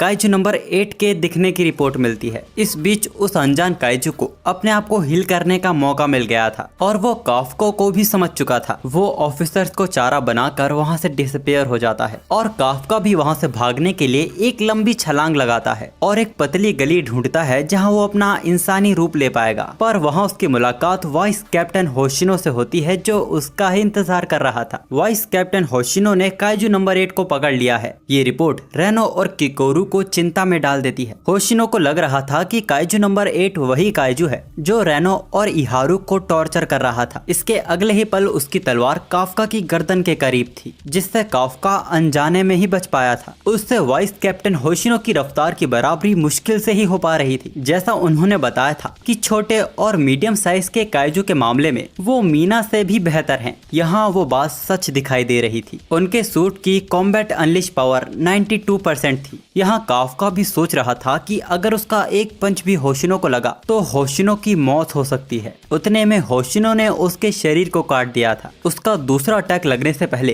काफ्का पीछे हट जाता है लेकिन होशिनो की स्पीड उसे भागने का एक मौका नहीं देती। फिर भी काफ्का चकमा देकर भागने की कोशिश करता है लेकिन होशिनो का एक फास्ट अटैक जो काफ्का तक को दिखाई नहीं दिया वो उसके हाथ समेत कोर के करीबी हिस्से को काट देता है। काफ्का अपने शरीर को वापस रिजनरेट करता है और उसे रियलाइज हो चुका था कि वो होशिनो से भाग नहीं पाएगा। अब वो भागने की कोशिश छोड़ हर एक हमले का सामना करता है। अब एनिमे के रिलेटेड एक छोटी सी डिटेल, जैसा कि अब तक हम होंजू और योजू किस्म के काइजू के बारे में ही सुनते आए हैं, लेकिन एक और तरह के काइजू होते हैं जिनका फोर्टिट्यूड 8.0 से ऊपर होता है। वो दाई काइजू होते हैं, सबसे ताकतवर काइजू जिसमें काइजू नंबर 8 यानी काफ्का भी आता है और शायद वो अनजान काइजू भी। होशिनो अपने वेपन्स को हीट करता है और डबल इनविजिबल स्लैशेस से अटैक करता है जिससे काफ्का का एक पैर कट गया था। लेकिन यह अटैक तो सिर्फ होशिनो का एक झांसा था। वो काफ्का के करीब आके उसके कोर पर मिस्ट स्लैश ऑन से हमला करता है जिसका अंदाजा काफ्का को भी था। उसका कोर एक्सपोज हो जाने के बाद उसे अंदाजा था कि होशिनो सीधा उसके कोर पर ही हमला करेगा। उसने होशिनो की तलवार को अपने शरीर से पकड़ लिया था।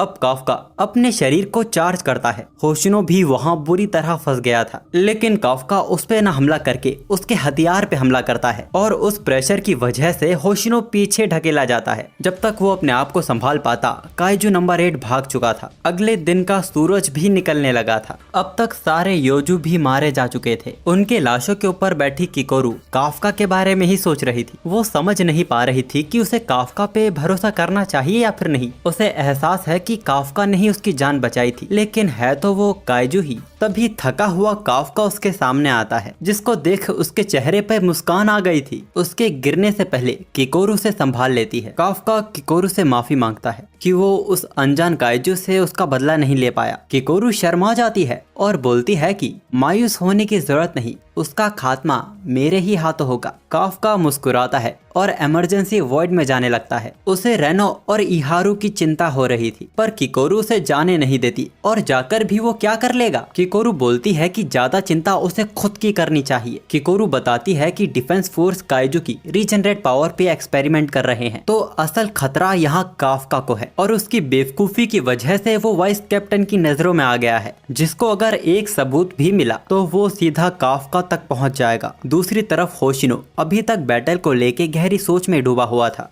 तभी मीना वहां आती है और उसकी फोटो क्लिक करने लगती है। मीना उससे काइजू नंबर 8 के बारे में पूछती है। होशिनो को लगता है कि काइजू नंबर 8 एक दाई काइजू है। ये सुन मीना हैरान हो गई थी क्योंकि अगर ये सच हुआ तो ये 5 साल में दिखा पहला दाई काइजू होगा और आखिरी बार 5 साल पहले एक दाई काइजू फुकोगा में दिखा था। होशिनो बताता है कि काइजू नंबर 8 थोड़ा अलग है। वो दूसरे काइजू की तरह लोगों पे बेवजह हमला नहीं करता। तभी उसे रियलाइज होता है कि यही बात तो उसे इतने वक्त से खटक रही थी। मौका होने पर भी काइजू नंबर 8 ने उसे मारा नहीं और उसकी मूवमेंट भी एक इंसान जैसी थी। मीना होशिनो को रेस्ट लेने को कहती है और बात रही काइजू नंबर 8 की तो वो भी एक काइजू है और उनका काम काइजू को खत्म करना है, जो कि होशिनो को भी ये बात सही लगती है। तभी इगारुगा नाम का एक ऑफिसर ऐसी हड़बड़ाहट में रिपोर्ट देता है कि मीना और होशिनो के कान फटने को आ गए थे। वैसे उसे बताना था कि इहारू और रेनो का सामना जिस काइजू से हुआ था वो वही एग्जाम वाला काइजू था, और जब वो उनके सामने आया था तब उसने इंसान का रूप लिया हुआ था। ये डरा देने वाली बात थी। आज तक ऐसा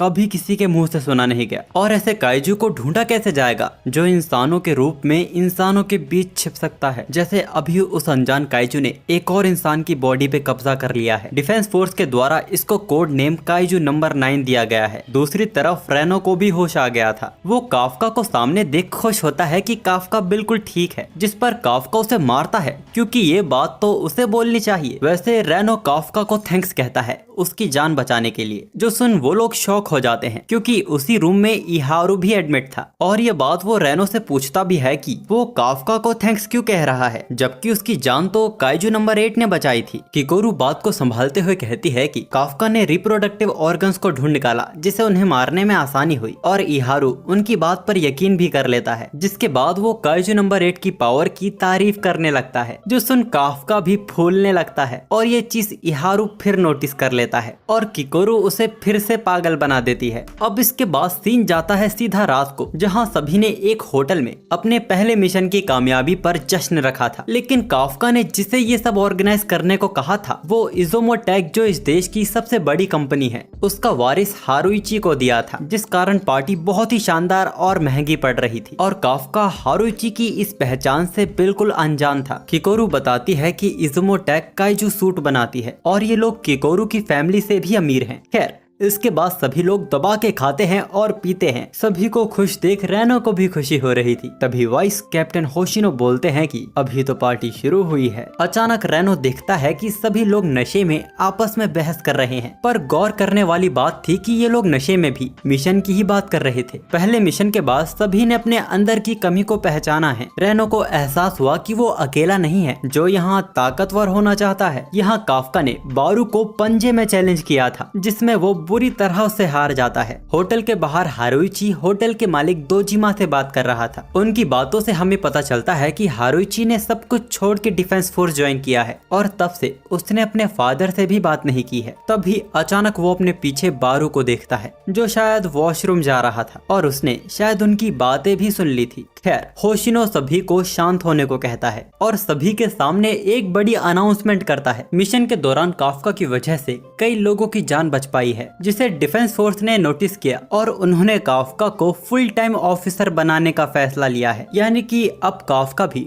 3rd डिवीजन का एक ऑफिसर है। ये सुन जश्न का मजा 4 गुना बढ़ गया था। काफका की इस खुशी को सब लोग मिलकर सेलिब्रेट कर रहे थे। अगले दिन मीना के द्वारा उसे डिफेंस फोर्स बैच भी मिल जाता है और अपनी ओथ लेने के बाद नटखट शर्मिला काफका वहाँ से जा रहा था। अचानक मीना उससे बोलती है कि उसे इतना खुश होने की जरूरत नहीं है, उसके बगल में खड़े होने का सपना अभी बहुत दूर है। काफका हैरान हो गया था कि मीना को उसका वादा याद है, जो शीला काफका मीना का नाम लेते हुए बोलता है कि ऐसा हो के रहेगा। मीना स्माइल करती है और एक सीनियर का नाम लेने की सजा के तौर पे उसे 50 पुशअप्स लगाने को कहती है। अचानक मीना काइजू नंबर 8 का नाम लेती है। ये सुन काफका घबरा गया था, पर हमें पता चलता है कि काइजू नंबर 8 और काइजू नंबर 9 के ऊपर रखी गई मीटिंग के लिए मीना को हेडक्वार्टर जाना होगा। उसके अब्सेंस में यहाँ का इंचार्ज होशिनो रहेगा और मीना काफका को बताती है कि होशिनो के कहने पर ही उसे फुल टाइम ऑफिसर बनाया गया है, तो उसे उसकी उम्मीदों पे खरा उतरना होगा। इसके बाद हम देखते हैं कि आज फिर से काफका लेट नाइट पढ़ाई कर रहा है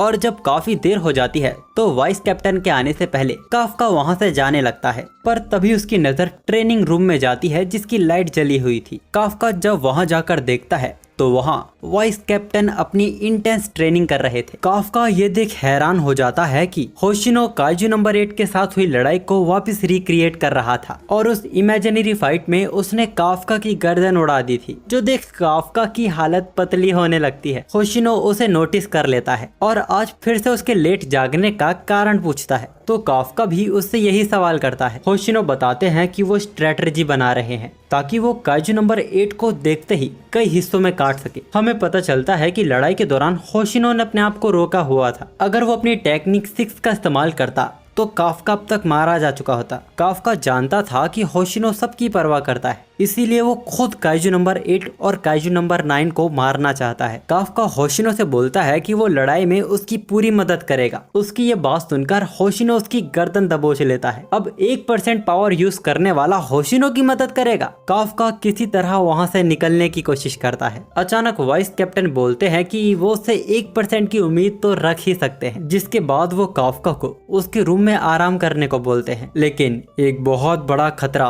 सीधा उनके घर दस्तक देने आ रहा है। कई सारे उड़ने वाले काइजू, जिनके ऊपर एक इंसानी काइजू जैसा काइजू सवार था। यहाँ होशिनो अभी तक सोया नहीं था। वो काइजू नंबर 8 और काइजू नंबर 9 की रिपोर्ट पढ़ रहा था। उसको अभी तक ये बात परेशान कर रही थी कि काइजू नंबर 8 के रिफ्लेक्सेस इंसानों जैसे कैसे थे और काइजू नंबर 9 इंसानों का रूप कैसे ले सकता है। आखिर इन कुछ वक्त में कैसे कैसे काइजू उनके सामने आते जा रहे हैं। दूसरी तरफ काफका भी सीरियस हो गया था। उसे वाइस कैप्टन की नजरों में खरा उतरना है, पर अभी तो उसे अपने बेड पे जाके सोना होगा। अचानक काफका की नजर ऊपर की ओर जाती है। वो अपनी ओर कई सारे उल्का पिंड आता देखता है। असल में ये वही उड़ने वाले काइजू हैं जो बेस पर उल्का पिंड की तरह गिर रहे हैं। होशिनो को भी पता चलता है कि बेस पर काइजू की बहुत बड़ी सेना ने हमला कर दिया है और हर एक काइजू का फोर्टीट्यूड 6.1 से ज्यादा था, यानी कि हर एक काइजू होंजू लेवल का काइजू है। कैप्टन मीना के यहाँ ना होने की वजह से सारे कमांड होशिनो को संभालने होंगे। वो सभी ऑफ ड्यूटी ऑफिसर्स को वापस बेस पर बुलाता है और जो यहाँ मौजूद हैं उन्हें ट्रेनिंग एरिया में इकट्ठा होने को कहता है। होशिनो कंफ्यूज था कि उसे अभी तक बेस के बाहर डैमेज होने की रिपोर्ट नहीं मिली थी, तो क्या इसका मतलब यही था कि इन काइजू का मेन टारगेट डिफेंस फोर्स का बेस ही है। दूसरी तरफ काफका यहाँ इतने सारे वाइटी टाइप काइजू देख हैरान हो गया था। उसका मानना था कि ऐसा होना नामुमकिन है। वो वाइस कैप्टन को बताता है कि वाइट टाइप काइजू साल में दर्जन बार दिखाई देते हैं, लेकिन इनमें एक खास बात होती है, ये हमेशा अकेले हमला करते हैं। और अगर ये लोग एक साथ झुंड में हमला कर रहे हैं, जिसका सिर्फ एक ही मतलब है, ऐसा एक पावरफुल लीडर जिसने इनके घमंड को भुलवाकर इन्हें एक साथ आने को इनकरेज किया है। वो इंसानी काइजू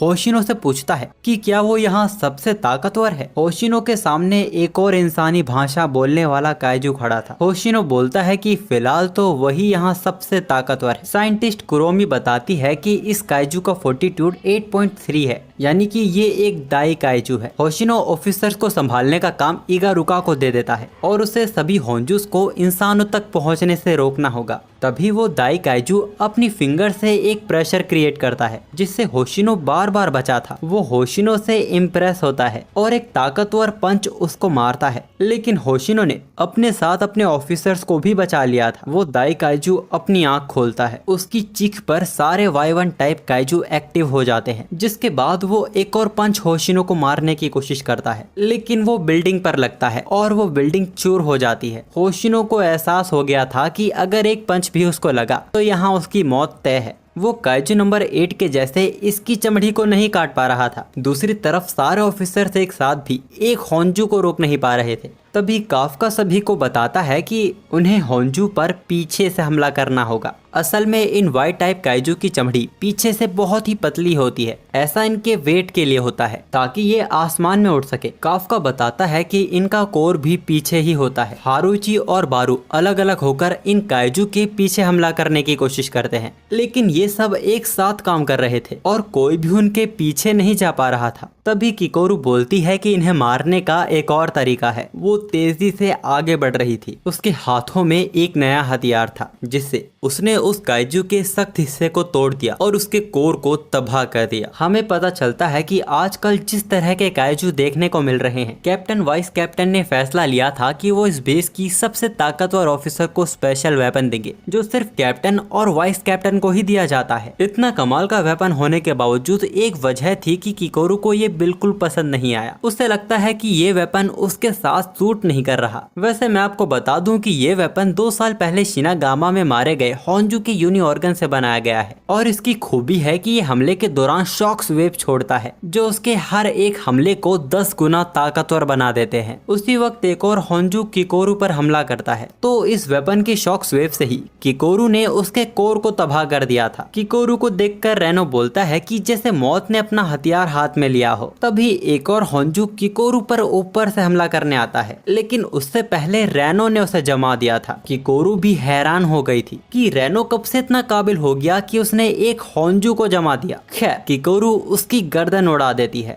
और रेनो से बोलती है कि अगर वो उसकी स्पीड मैच कर पाया तो रेनो उसके काम आ पाएगा। उनकी बातें सुनकर हारुइची और बारू भी टीम अप कर लेते हैं। हम देखते हैं कि उन्होंने उस काइजू को खत्म कर दिया था, लेकिन असली खतरा तो वो दाई काइजू है जिससे होशिनो अकेले लड़ रहा है और अभी तो वो काइजू होशिनो को ही पीछे ढकेलता जा रहा है और ऐसा करने में उसे मजा भी बहुत आ रहा है। ये हैरान कर देने वाली बात थी क्योंकि काइजू के अंदर ऐसे इमोशंस नहीं होते। होशिनो गेट नंबर 3 को खोलने के ऑर्डर देता है, लेकिन इसके बावजूद उस काइजू ने इतने कीमती गेट को तोड़ दिया था। अचानक वो काइजू होशिनो के पीछे आ जाता है। वो बोलता है कि आज तक कोई काइजू भी उसके सामने इतनी देर नहीं टिक पाया था। अगर वो होशिनो को खा ले तो वो और भी ताकतवर बन जाएगा। जिसके बाद वो एक तेज हमला होशिनो पे करता है, पर सही वक्त पर होशिनो ने अपनी तलवार बीच में अड़ा दी। वो घायल तो हुआ पर उसकी जान बच गई थी। एक बार फिर इतने ताकतवर काइजू को होशिनो ने इम्प्रेस कर दिया था क्योंकि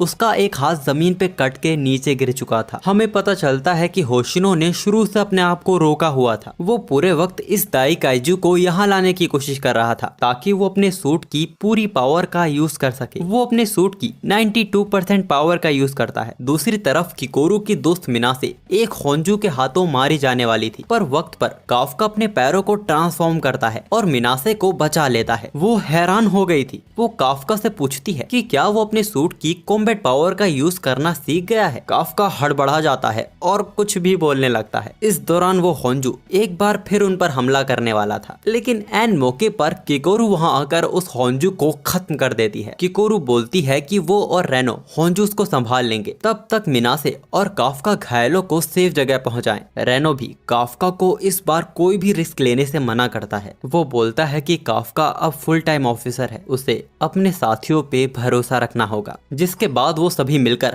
होंजू का सामना करते हैं और उसी वक्त रिपोर्ट मिलती है कि सभी ऑफ ड्यूटी ऑफिसर्स भी वापस लौट आए हैं और अब वो लोग होंजू की सेना पर भारी पड़ रहे हैं। दूसरी तरफ वाइस कैप्टन होशिनो उस दाई काइजू के सख्त शेल्स के बीच के गैप पर हमला करके उसके शरीर के हिस्से को काट रहा था। अब तुम मुझे गुस्सा दिला रहे हो। अगर मैं इन्हें बंदी कर दूं तो तुम क्या कर लोगे? लेकिन वो काइजू बहुत बड़ी गलतफहमी में था। होशिनो क्रॉस स्लैश से उसकी छाती काट देता है, जिसके बाद वो उसके दूसरे हाथ और उसके शरीर के टुकड़े कर देता है। असल में गैप्स को टारगेट करना वो तो झांसा देने के लिए था। आखिर में होशिनो उसकी गर्दन भी काट देता है, लेकिन अब तक उसमें जान बाकी थी। अब जाके वो अपने शरीर को वापस रीजनरेट करता है और पहले से भी तेज होशिनो पर हमला करने लगता है। होशिनो के साथ लड़ने में उसे भी मजा आ रहा था, लेकिन होशिनो उसके हाथों के टुकड़े टुकड़े कर देता है और अब उसका कोर भी दिखाई देने लगा था। होशिनो अपनी टेक्निक की 6th फॉर्म का यूज करता है और उसके शरीर के टुकड़े टुकड़े कर देता है, लेकिन अभी भी कुछ तो गड़बड़ थी। काफ्का को एक हद से ज्यादा ताकतवर काइजू की प्रेजेंस महसूस हो रही थी। अचानक उस काइजू का शरीर अजीब तरह से फूलने लगता है। उसका आकार बहुत बड़ा हो गया था। वो चारों ओर हाई अल्ट्रा टेम्परेचर की हीट वेव छोड़ने लगता है। साइंटिस्ट कुरोमी बताती है कि गर्मी के साथ उस काइजू का फोर्टिट्यूड भी बढ़ रहा है। वो एक जाइंट काइजू में ट्रांसफॉर्म हो गया था जिसका फोर्टिट्यूड 9.0 था। हमें पता चलता है कि जब होशिनो उसके कोर पे हमला कर रहा था, उससे पहले उस काइजू ने अपने कोर को शिफ्ट कर लिया था। और जैसा कि हम जानते हैं कि वाइस कैप्टन बड़े काइजू के मामले में कुछ खास नहीं है, इसके बावजूद वो उसके शरीर पे गुलाटियां मारते हुए उसे कमजोर करने की कोशिश करता है। लेकिन उसकी तलवार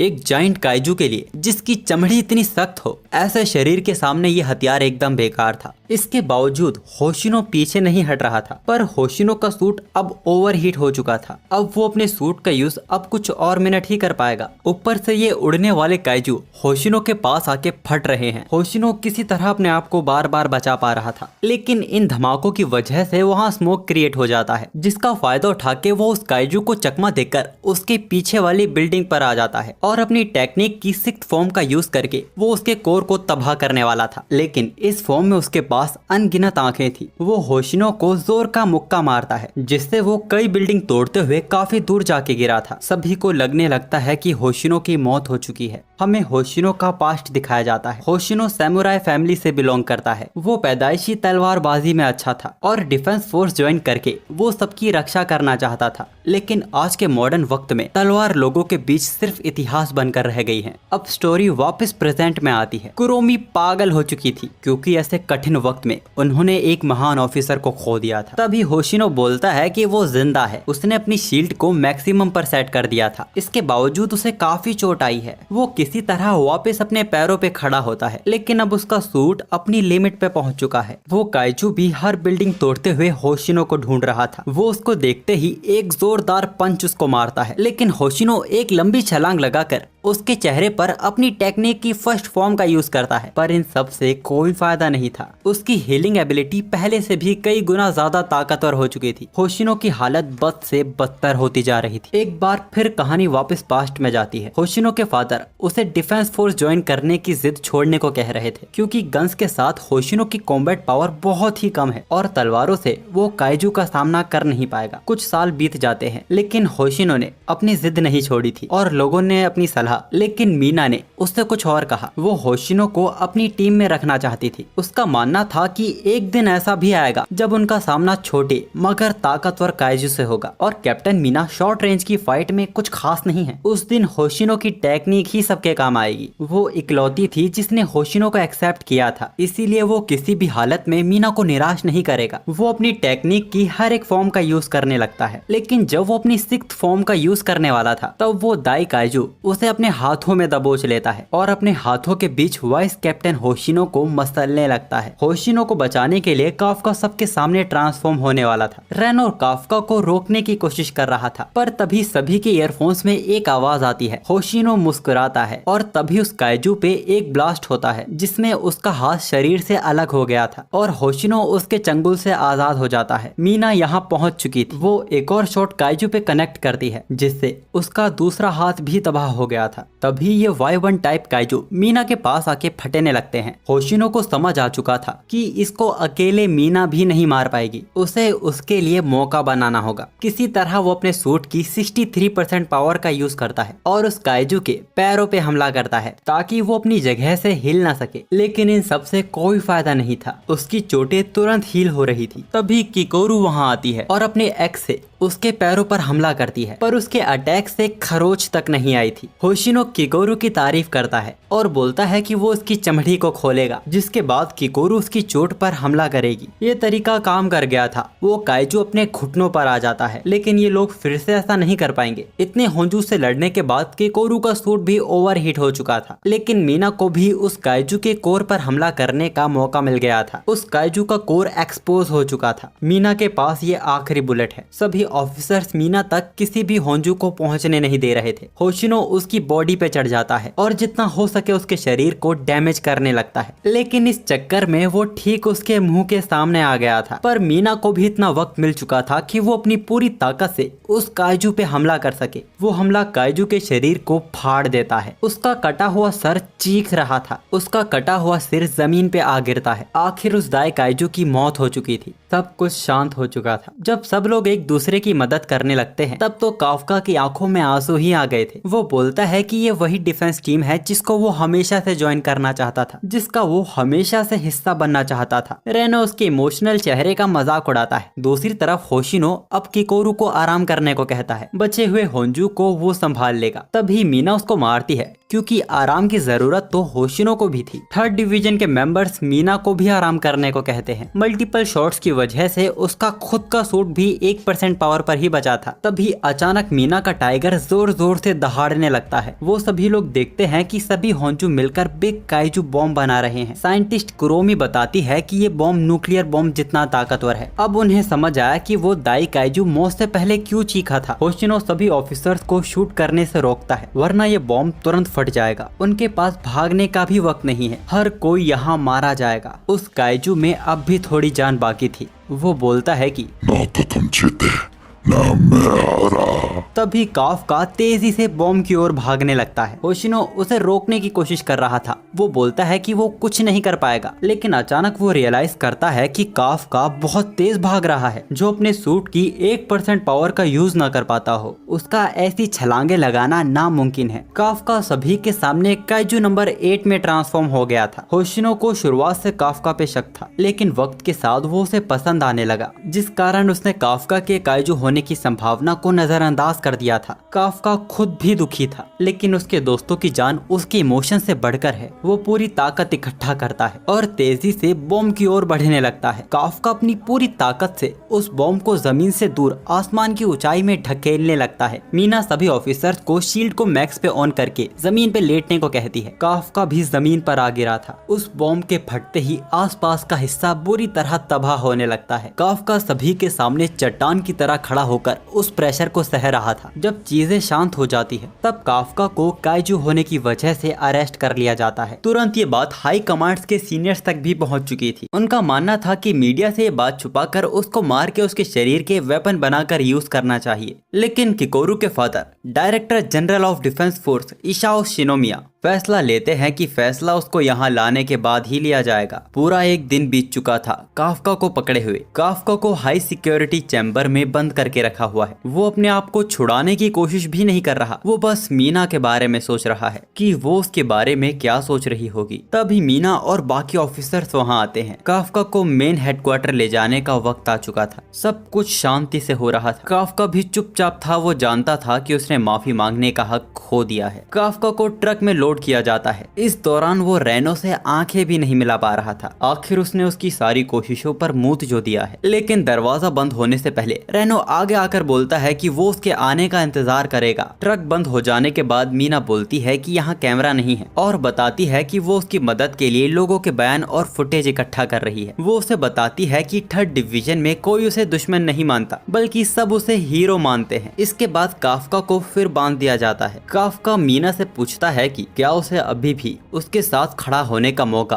कभी मिलेगा। मीना भी उदास थी। वो बोलती है कि उसे उस वक्त का इंतजार है और मीना की ये बात सुनकर काफका की आंखों से आंसू आने लगते हैं। ट्रक बेस की ओर निकल पड़ता है। इस दौरान वाइस कैप्टन की कमांड पर सभी ऑफिसर सैल्यूट करते हैं। कहने के लिए ये सैल्यूट मीना के लिए था, पर सच हम सब जानते हैं। आर्या के मेन हेडक्वार्टर बेस, जहां काफका को 30 गेट्स के स्ट्रॉन्ग चैम्बर में कैद किया हुआ है। इस बात को बीते 7 दिन हो चुके हैं। काफका के दोस्त एक जगह बैठकर काफका की ही बात कर रहे थे। तभी वहाँ बारू कहता है कि काफका का भविष्य न्यूट्रलाइजेशन ब्यूरो ही तय करेगी। हारुइची भी उसकी बात से सहमति दिखाता है। एक इंसान का काइजू होना एक डरावने सपने की तरह है। ये बात अगर लोगों के बीच आई तो चारों ओर डर का माहौल होगा। इंसान इंसान पर भरोसा करने से डरेगा कि कब कोई इंसान इंसानी रूप में काइजू हो। वैसे मीना भी अपनी तरफ से पूरी कोशिश कर रही है। उसने काफका के ऊपर मोटी डॉक्यूमेंट्स तैयार की है। दूसरी तरफ इगारुका वाइस कैप्टन से काफका के बारे में पूछता है। वाइस कैप्टन भी चाहते हैं कि काफका वापस लौटे, क्योंकि उन्हें उससे अपना हिसाब जो पूरा करना है। होशिनो गुस्सा है क्योंकि उस रात काफका ने होशिनो के खिलाफ अपनी पूरी ताकत नहीं लगाई थी। डायरेक्टर जनरल के ऑफिस के बाहर हम किकोरू को देखते हैं, जो बड़ी हिम्मत करके अपने फादर से काफका के बारे में बात करने गई थी। वो किसी तरह अपने फादर से काफका को ना मारने को कहती है, बल्कि उसे छोटी मोटी सजा दे दी जाए, क्योंकि काफका ने उसकी जान बचाई थी। ये बात सुन के इसाओ चिल्ला पड़ते हैं, क्योंकि असल में किकोरू अपनी नाकामयाबी सुना रही थी। वो किकोरू को काफका की एक्सरे रिपोर्ट दिखाते हैं, जो कि देखने में एकदम नॉर्मल लग रही थी। लेकिन इसाओ बताते हैं कि वो दिल जैसा असल में दिल नहीं, कोर है। ये सुन किकोरू यकीन नहीं कर पाती। कहने का मतलब था कि काफका के शरीर के अंदर इंसानी दिल नहीं, काइजू का कोर है। इसाओ किकोरू को याद दिलाते हैं कि एक काइजू ने ही उसकी माँ को मारा था। इसके आगे किकोरू कुछ नहीं बोल पाती और वहाँ से जाने लगती है। लेकिन जाने से पहले वो बोलती है कि उसे अभी भी उस पे भरोसा है। दूसरी ओर काइजू हमले में बेस के तबाह हो जाने की वजह से रेनो, इहारू, बारू और हारुइची को दूसरे बेस ट्रेनिंग के लिए भेजा जा रहा है। और इन चारों को ही इसीलिए भेजा जा रहा है क्योंकि ये चारों सबसे टैलेंटेड न्यू ऑफिसर्स है। ये बात सुनकर इहारू खुश हो जाता है, लेकिन हारुइची को कोई और ही वजह लग रही थी, क्योंकि ये चारों काफका के सबसे करीबी थे।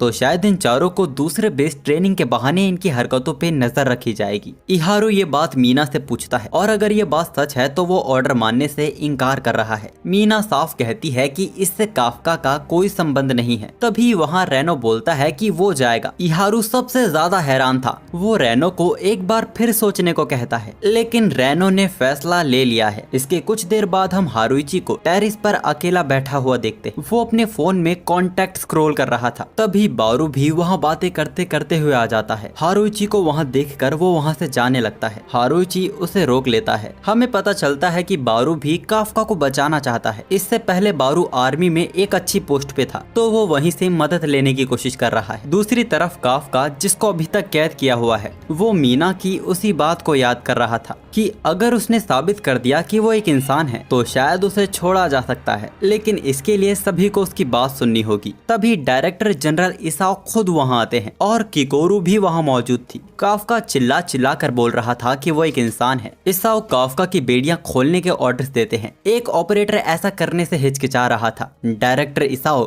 गुस्से से उसकी ओर देखते हैं और बोलते हैं कि अगर ये सच में दाई काइजू क्लास का काइजू है तो ये हथकड़ियां फूंक मार कर भी उड़ा सकता है। वो यहाँ बैठा है क्योंकि वो बैठना चाहता है। काफका की हथकड़ियां खोल दी जाती हैं। काफका को लगा था कि इसाओ उसकी बात सुनेंगे, लेकिन वो देखता है कि इसाओ ने उसके ऊपर बंदूक तान दी है। इसाओ उसके ऊपर मल्टीपल शूट करने लगता है, जिसको काफका ने अपने हाथों से रोक लिया था। काफका को कुछ समझ नहीं आ रहा था। इसके अगले ही पल इसाओ उसके पेट को मसल देता है और ब्लड सैंपल कलेक्ट कर लेता है। इसाओ काफका से बोलता है कि जो अपने हाथों से गोलियां रोक सके वो इंसान नहीं हो सकता। किकोरू डरी हुई थी। इसाओ वहां से जा ही रहे थे। तभी काफका बोलता है कि वो काइजू नंबर 8 नहीं, काफका हिबिनो है। इसाओ रुक जाते हैं। उनके इशारे पर सेफ्टी फॉर्मेलिटी अप्रूव की जाती है और जो ऑफिसर शुरू से सूटकेस कैरी किए हुए थे, असल में उसमें इसाओ का स्पेशल वेपन था। इसाओ का ये स्पेशल वेपन काइजू नंबर 2 की बॉडी से बनाया गया है। काफका सोचता है कि वो इसाओ से लड़ते वक्त अपने आप को ट्रांसफॉर्म नहीं करेगा ताकि वो ये साबित कर सके कि वो काइजू नहीं है, लेकिन उसे रिएक्ट करने का मौका भी नहीं मिलता और पहले ही हमले में उसका एक हाथ कट जाता है। 2 हमले में ही काफका ट्रांसफॉर्म होने पर मजबूर हो गया था। मैं आपको बता दूं कि इसाओ शिनोमिया अपने टाइम के सबसे ताकतवर डिफेंस फोर्स ऑफिसर थे। काफका इसाओ के हमले से बचने की कोशिश करता है, लेकिन वो दोनों ही बहुत तेज थे। काफका सोचता है कि उसे इसाओ से तब तक बचना होगा जब तक उसका सूट ओवर हीट ना हो जाए, जो कि संभव ही नहीं था। इसाओ उसके सामने आकर उसकी बॉडी पर काफी जोर का पंच मारता है और एक और पंच में उसके दोनों पैर और हाथ तबाह हो गए थे, जिनको काफका तुरंत रीजनरेट कर लेता है। इसाओ ने काफका की हालत काफी बुरी कर दी थी। काफका को एक और बात समझ नहीं आ रही थी, आखिर उसकी बॉडी ऐसे क्यों रिएक्ट कर रही है जैसे उसकी बॉडी दाई काइजू के साथ लड़ते दौरान करती है। काफका को रियलाइज हुआ कि उसकी बॉडी इसाओ को दाई काइजू समझ रही है। 1972 जब काइजू नंबर 2 ने सपोलो शहर को पूरी तरह तबाह कर दिया था, वो दूसरा दाई काइजू था जिसको नंबर दिया गया था। वो बहुत ही ताकतवर और जिद्दी था। उसके ही शरीर से इसाओ का ये वेपन और सूट बनाया गया है और इसाओ के अलावा आज तक इसे कोई यूज नहीं कर पाया। काफका भागने की कोशिश करता है, लेकिन उसे रियलाइज हुआ कि उसके दोनों हाथ और पैर कट चुके हैं, जिसका उसे पता भी नहीं चला। एक और जोरदार मुक्का ठीक काफका के कोर पर, जिसकी ताकत से वहाँ बहुत बड़ा विस्फोट हो गया था। जब धुआं हटा तो देखा गया कि काफका अपने पूरे रूप में आ चुका है और उसने इसाओ का वो पंच ब्लॉक कर लिया है। लेकिन इस बार कुछ तो अलग था। काफका बहुत ही डरावना दिख रहा था। उसका बर्ताव असल काइजू जैसा होने लगा था। हमें पता चलता है कि काफका अपने शरीर से काबू खो बैठा है। काफका के सामने वही काइजू था जिससे ये सब शुरू हुआ था। अचानक काफका की रफ्तार काफी तेज हो गई थी। वो इसाओ पर उछल पड़ता है। अचानक सीन रेनो और इहारू पर जाता है, जो फिजिकल ट्रेनिंग कर रहे थे। इहारू रेनो से पूछता है कि आखिर उसके मन में चल क्या रहा है। उसने दूसरे डिवीजन ट्रेनिंग के लिए भी हाँ बोल दिया। रेनो बोलता है कि वो ताकतवर बनना चाहता है। इहारू को ये कोई जवाब नहीं लगता। रेनो बोलता है कि उसे जल्द से जल्द ताकतवर होना है ताकि जब काफका वापस लौटे तो वो उसकी रक्षा करे, ना कि वो उसकी। रेनो ने अभी तक उम्मीद नहीं छोड़ी है। जब काफका वापस आएगा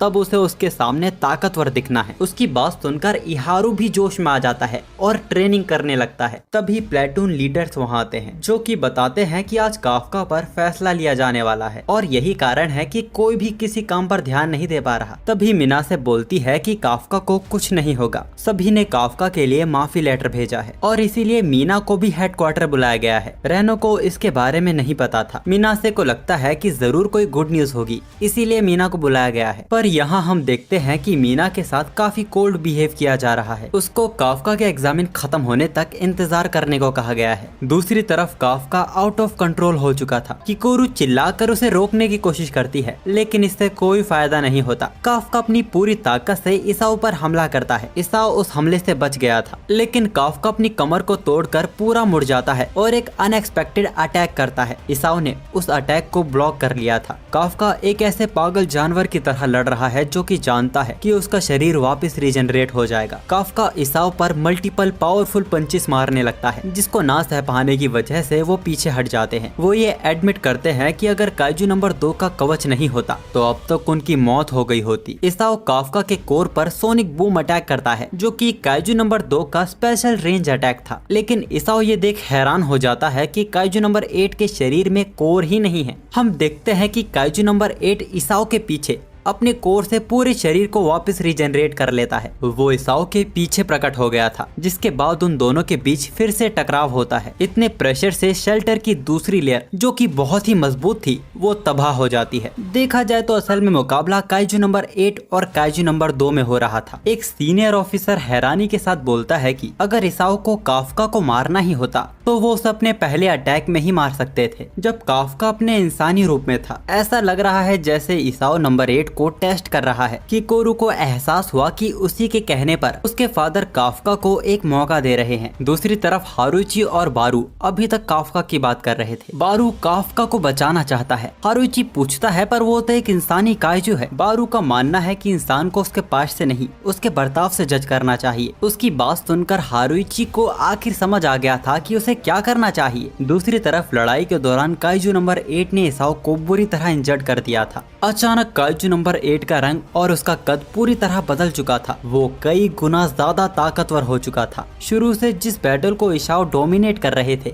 अब वो काइजू नंबर 8 के सामने बेबस दिख रहे थे। काइजू नंबर 2 काइजू नंबर 8 की असल ताकत के सामने कुछ भी नहीं है। वो इसाओ को उठा के उसे अपने हाथों मसलने लगता है और ये सब देख पा रहा काफका कुछ भी नहीं कर पा रहा था। तभी काफका की नजर किकोरू पर जाती है। कुछ भी हो जाए, काफका किकोरू के सामने उसके फादर को नहीं मरने देगा। काइजू नंबर 8 इसाओ को बुरी तरह पटकने लगता है। ये सब देख किकोरू की आंखों में आंसू आ रहे थे। उसे अपनी कही वो बात याद आती है कि अगर काफका वो काइजू बना जो इंसानों को मार रहा है तो वो खुद काफका का खात्मा कर देगी। यही सोचकर वो और रोने लगती है, लेकिन अभी भी उसका दिल काफका पर भरोसा करता है। किकोरू चिल्लाते हुए काफका से बोलती है कि उस काइजू को अपने ऊपर हावी मत होने देना। तो वही काफका भी अंदर अपनी लड़ाई लड़ रहा था, लेकिन अब वो काइजू काफका को खाने जा रहा था। काफका सोचता है कि हमेशा आखिर में ही क्यों सब कुछ बर्बाद हो जाता है। वो काइजू काफका को खा गया था, जिसके बाद हम काफका को कहीं डूबते हुए देखते हैं। काइजू नंबर 8 भी इसाओ को मारने जा रहा था। इसाओ अपने आखिरी शब्दों में बोलता है कि उसे काइजू नंबर 8 से उम्मीद तो थी, लेकिन यहाँ दूसरी तरफ काफका ने अपनी हार स्वीकार कर कोशिश करना छोड़ दिया है। तभी वहाँ एक रोशनी आती है। एक हाथ जिसने काफका का हाथ पकड़ लिया था, वो मीना का हाथ था, जो बोलती है कि वो कब से उसका इंतजार कर रही है। हम देखते हैं कि जो पंच काइजू नंबर 8 इसाओ को मारने वाला था, वो उसे अपने कोर पर ही मार लेता है। ये चीज किसी ने भी एक्सपेक्ट नहीं की थी। काफका बोलता है कि वो काइजू नंबर 8 नहीं है, वो है काफका हिबिनो। जिसके बाद काफका बेहोश हो जाता है और काइजू नंबर 8 की बॉडी गायब होने लगती है। इसाओ हारुमी को वेपन पीछे करने को कहता है, जो काफका को तुरंत खत्म करने वाला था। इसाओ मेडिकल टीम को बुलाता है काफका को ट्रीट करने के लिए। इसके बाद एक बार फिर सीनियर्स की बैठक होती है। यहाँ कैप्टन मीना से काफका के ऊपर उसकी राय पूछी जाती है। यहाँ ये मुद्दा भी उठाया गया था कि मीना काफका को उसकी ज्वाइनिंग से पहले से ही जानती थी। मीना बोलती है कि ये बात बिल्कुल सच है, लेकिन उसने उसे कोई स्पेशल ट्रीटमेंट नहीं दी है। वैसे मीना की राय पेपर वर्क के लिए सिर्फ एक फॉर्मेलिटी है। काइजू नंबर 8 का फैसला तो तय कर लिया गया है, बस मीना को उसकी बात रखने का मौका दिया जा रहा है। मीना ये तय करने का डिसीजन सीनियर्स पर छोड़ती है कि काफका इंसान है या फिर काइजू। वो उन्हें ऑफिसर काफका के बारे में बताती है। ऑफिसर काफका ने सगामी न्यूट्रलाइजेशन के दौरान काइजू के वीक पॉइंट्स और उसके रिप्रोडक्टिव रिप्रोडक्टिव ऑर्गन्स को ढूंढकर डिफेंस फोर्स की मदद की थी और उसने कई बार छुप के अपने साथियों की जान भी बचाई है। खासकर काइजू नंबर 8 के साथ लड़ाई के दौरान उसने पूरी 3rd डिवीजन को खत्म होने से बचाया था। और इसी तरह मीना काफ्का की सभी अच्छी बातें सीनियर्स को बता रही थी। इस दौरान हम मीना और काफ्का का एक और पास्ट देखते हैं। जब मीना ने अपनी बिल्ली को खोया था उस वक्त वो बहुत ज्यादा उदास थी। उस वक्त काफ्का ही था जो उसके साथ खड़ा था। मीना बोलती है कि सीनियर्स को काफ्का का फैसला उसका दिल देख कर लेना चाहिए, जो कि साफ है। चुप बैठ, चुप चुप पागल, सेम चीजें बोल रही है 10 बार येड़ी। मीना की बातें सुनकर सभी सीनियर्स भड़क जाते हैं। इसाओ मीना को उसकी पोस्ट पे वापस भेज देता है, जिसके बाद वहाँ सिर्फ काफ्का को मारने की ही बातें चल रही थी। दूसरी तरफ हम काफ्का को देखते हैं जो उसी पल को याद कर रहा था जब मीना की कैट की डेथ हुई थी। उस वक्त काफ्का को खुद से नफरत हो रही थी कि वो मीना की मदद नहीं कर पाया। उस दिन काफ्का ने अपने आप से वादा किया था कि वो मीना को रुलाने का बदला काइजू से लेके रहेगा और इसीलिए लड़ाई के दौरान काफ्का ने अपने कोर पर हमला किया और वो मरना भी एक इंसान की तरह चाहता था। काफ्का की आंखें खुलती हैं और वो अपने आप को हॉस्पिटल में पाता है। तभी इसाओ को वहाँ देख काफ्का हैरान हो गया था। इसाओ काफ्का को शांत होने को कहते हैं और बोलते हैं कि वो उसे मारने नहीं आए हैं, लेकिन असल में काफ्का उन्हें देखकर खुश था, क्योंकि अगर इसाओ उसके हाथों मारा जाता तो वो कभी किकोरू के सामने नहीं आ पाता। तभी काफ्का को रियलाइज होता है कि अगर वो जिंदा है तो क्या उसे एक्सेप्ट कर लिया गया है और अब क्या वो भी डिफेंस फोर्स का हिस्सा है। इसाओ शिनोमिया बोलते हैं कि अगर काफ्का के अंदर सच में इंसान का दिल होता तो अब तक वो उसके हाथों मारा जा चुका होता, लेकिन एक कोर होने की वजह से वो अभी तक जिंदा है। काउंसिल भी काफ्का को काइजू ही मान रहा है, लेकिन उसे खतरा है या फिर नहीं ये अभी तक तय नहीं किया गया है। लेकिन कई सारे सीनियर्स काफ्का को जिंदा नहीं देखना चाहते। काउंसिल की बैठक के दौरान इसाओ ने फैसला सुनाया था कि काफ्का हिबिनो यानी काइजू नंबर 8 उनकी ओर से लड़ेगा। उनका ये फैसला पूरी काउंसिल बैठक में हलबली मचा देता है। इसाओ अपनी बात रखते हुए बोलते हैं कि जिस तरह आजकल इतने दाई काइजू दिख रहे हैं उनका सामना करने के लिए उन्हें काइजू नंबर 8 की ताकत की जरूरत पड़ेगी। अपनी बात को रखते हुए वो सभी को काइजू नंबर 6 का वो वक्त याद दिलाते हैं जिसके हमले के दौरान 200 से ज्यादा ऑफिसर्स और 3 कैप्टन्स मारे गए थे, जिनमें से एक किकोरू की माँ भी थी। लेकिन इसके बावजूद सभी इसाओ के फैसले के खिलाफ थे। इसीलिए इसाओ काफ्का का नाम लेकर बोलता है कि उसे अपने आप को साबित करना होगा अगर उसे जिंदा रहना है तो। असल में यहाँ काफ्का को एज अ वेपन इस्तेमाल किया जा रहा है। काफ्का बोलता है कि वो डिफेंस फोर्स का एक ऑफिसर है और ये बात एक दिन इसाओ भी एक्सेप्ट करेंगे। हम देखते हैं कि सभी के पास काफ्का के बचने की खबर आ चुकी है और अब जाके सबको चैन की राहत आती है। लेकिन अब चीजें इतनी आसान नहीं रहेगी। वाइस कैप्टन होशिनो बताते हैं कि अगर फोर्स के बाहर पता चला कि 3rd डिवीजन के साथ एक काइजू है तो इसका नतीजा क्या होगा उसका अंदाजा भी नहीं लगाया जा सकता। वैसे दूसरी ओर काफ्का इसाओ से बातें करते हुए सो गया है और इसाओ उसे उठाने की कोशिश कर रहे हैं। वैसे इतने वक्त तक काइजू नंबर 9 अपनी तैयारी कर रहा था। उसने ह्यूमन थिंकिंग को समझ लिया है